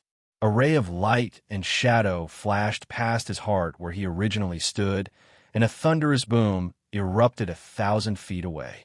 It turned out that Su Fengyin had tossed out the sword. He was the bow, and the sword was the arrow.